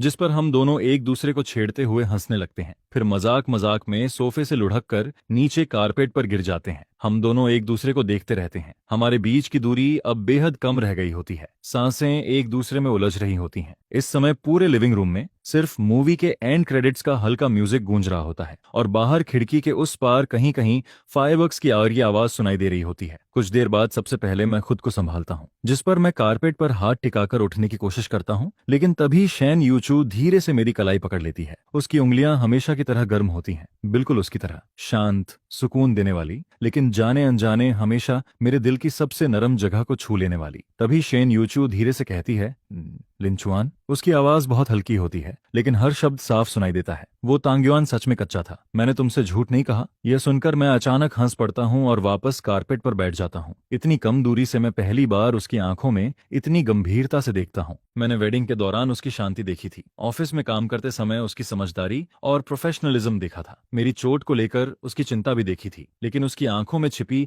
ऐसी कोमलता मैंने पहले कभी नहीं देखी थी। इस समय उसकी आंखों में जो एहसास था वह अब छिपाया नहीं जा सकता था। जिस पर मैं धीरे से पूछता हूँ, फिर भी तुमने उसे खा लिया? शेन यूचू बहुत सहज तरीके से जवाब देती है, क्योंकि वो तुमने दिया था। इतना कहकर वह धीरे से हाथ बढ़ाती है और मेरी ठुड्डी को छू लेती है। फिर वह कहती है, असल में मैं तुम्हें बहुत पहले से पसंद करती हूँ, उस समय से भी पहले जब तुम मुझे जानते तक नहीं थे। उसकी बात सुनकर मैं पूरी तरह ठिठक जाता हूँ। मेरी आंखों में मौजूद मुस्कान अभी गायब भी नहीं हुई होती, लेकिन उसकी जगह हैरानी भर जाती है। मैं हमेशा यही सोचता था कि यह शादी सिर्फ फैमिली अरेंजमेंट की वजह से हुई है, कि यह रिश्ता सिर्फ स्टेटस और फैमिली बैकग्राउंड की वजह से बना है, लेकिन मैंने कभी नहीं सोचा था कि इस जल्दबाजी में हुई शादी के पीछे लगभग 10 सालों से छिपा हुआ एकतरफा प्यार भी मौजूद है। मेरे चेहरे की हैरानी देखकर शेन यूचू मुस्कुरा देती है, जिस पर वह अपने दिल में सालों से दबे उस राज को, जिसे उसने कभी किसी से नहीं कहा था, धीरे धीरे मुझे बताने लगती है। जब मैं 18 साल की थी तब तुम्हारी आंट विदेश से वापस आकर शादी कर रही थी। उस समय मैं भी अपने परिवार के साथ वेडिंग पार्टी में आई थी। चारों तरफ लोग सोशलाइजिंग कर रहे थे, हर कोई लिन फैमिली से जान पहचान बढ़ाने में लगा हुआ था, लेकिन तुम अकेले हॉल के एक कोने में बैठे थे।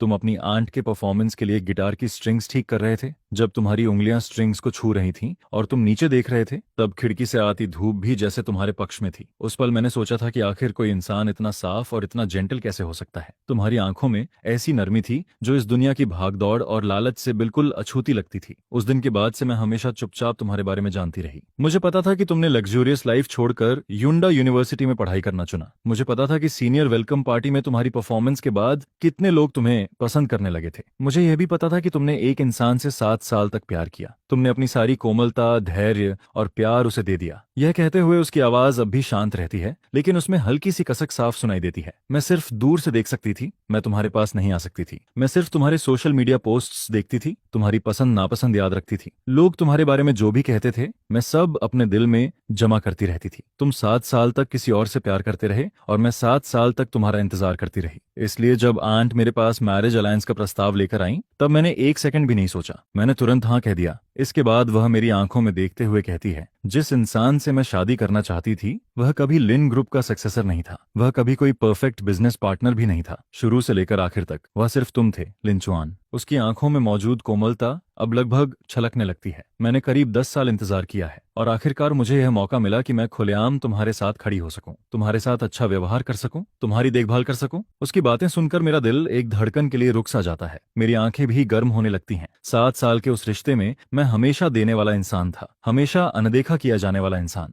मैंने सोचा था कि मेरी सच्ची भावनाओं का अंत हमेशा निराशा में ही होगा, लेकिन मैंने कभी नहीं सोचा था कि जहां मेरी नजर कभी पहुंची ही नहीं, वहां कोई मुझे लगभग 10 सालों से चुपचाप प्यार कर रहा है। अचानक मुझे उन सारी बातों का जवाब मिल जाता है जिन्हें मैं पहले सिर्फ संयोग समझता था। उसे पता था कि मैं सी फूड नहीं खाता। उसे पता था कि देर रात जागने के बाद मुझे हनी वाटर पीना पसंद है। उसे पता था कि मेरी मुस्कान के पीछे कितनी संवेदनशीलता छिपी है। उसे पता था कि मैं ऊपर से चाहे कितना भी मजबूत दिखूं, लेकिन दिल से किसी के अटल साथ और पक्षपात की इच्छा रखता हूं। वह जन्म से इतनी समझदार नहीं थी, बल्कि उसने सालों तक मेरे बारे में हर छोटी बड़ी बात याद रखी थी, जिस पर मैं धीरे से उसे अपनी बाहों में भर लेता हूँ। मेरी पकड़ अनजाने में और मजबूत हो जाती है, जैसे मुझे डर हो कि यह सब सिर्फ एक सपना ना हो। मैं अपना सिर उसके बालों पर टिकाकर धीमी आवाज में कहता हूँ, हुसो, माफ करना, मैं बहुत देर से आया। मैंने गलत इंसान पर अपने 7 साल बर्बाद कर दिए और लगभग 10 साल तक उसके इंतजार को नहीं देख पाया। लेकिन शुक्र है कि मैं समय रहते वापस मुड़ आया और शुक्र है कि वह अब भी यहीं थी। ये सुनकर शेन यूचू भी मुझे कसकर गले लगा लेती है। वह अपना चेहरा मेरी छाती में छिपा लेती है और मेरी धड़कनों को सुनते हुए मुस्कुरा देती है, जिस पर वह धीरे से कहती है, बस आखिर में तुम ही हो, यही काफी है। कितना भी समय लगे, देर नहीं होती। उसी समय खिड़की के बाहर जोरदार फायरवर्क्स आसमान में फूट पड़ते हैं। रंग बिरंगी रोशनी शीशों पर पड़ती है और फिर हमारी आंखों में झिलमिलाने लगती है। हम दोनों एक दूसरे को देखते हैं और मुस्कुरा देते हैं। उस रात हमने न तो बिजनेस मैरिज की बात की, न ही किसी एक्टिंग या दिखावे की। हम बस सोफा पर बैठे रहते हैं, उस आधे कच्चे और आधे पके तंगयुआन को खत्म करते हैं और उन सभी सालों की बातें करते हैं जो हमने एक दूसरे के बिना गुजार दी थीं। पहली बार मुझे एहसास होता है कि किसी का अटूट प्यार मिलना कैसा लगता है, किसी के दिल में इतने सालों तक सबसे खास जगह पर रहना कैसा लगता है। वह एहसास इतना गर्म, इतना सुकून देने वाला होता है कि शब्द भी कम पड़ जाते हैं और उसके बाद की हर चीज अपने आप सही दिशा में बढ़ती चली जाती है।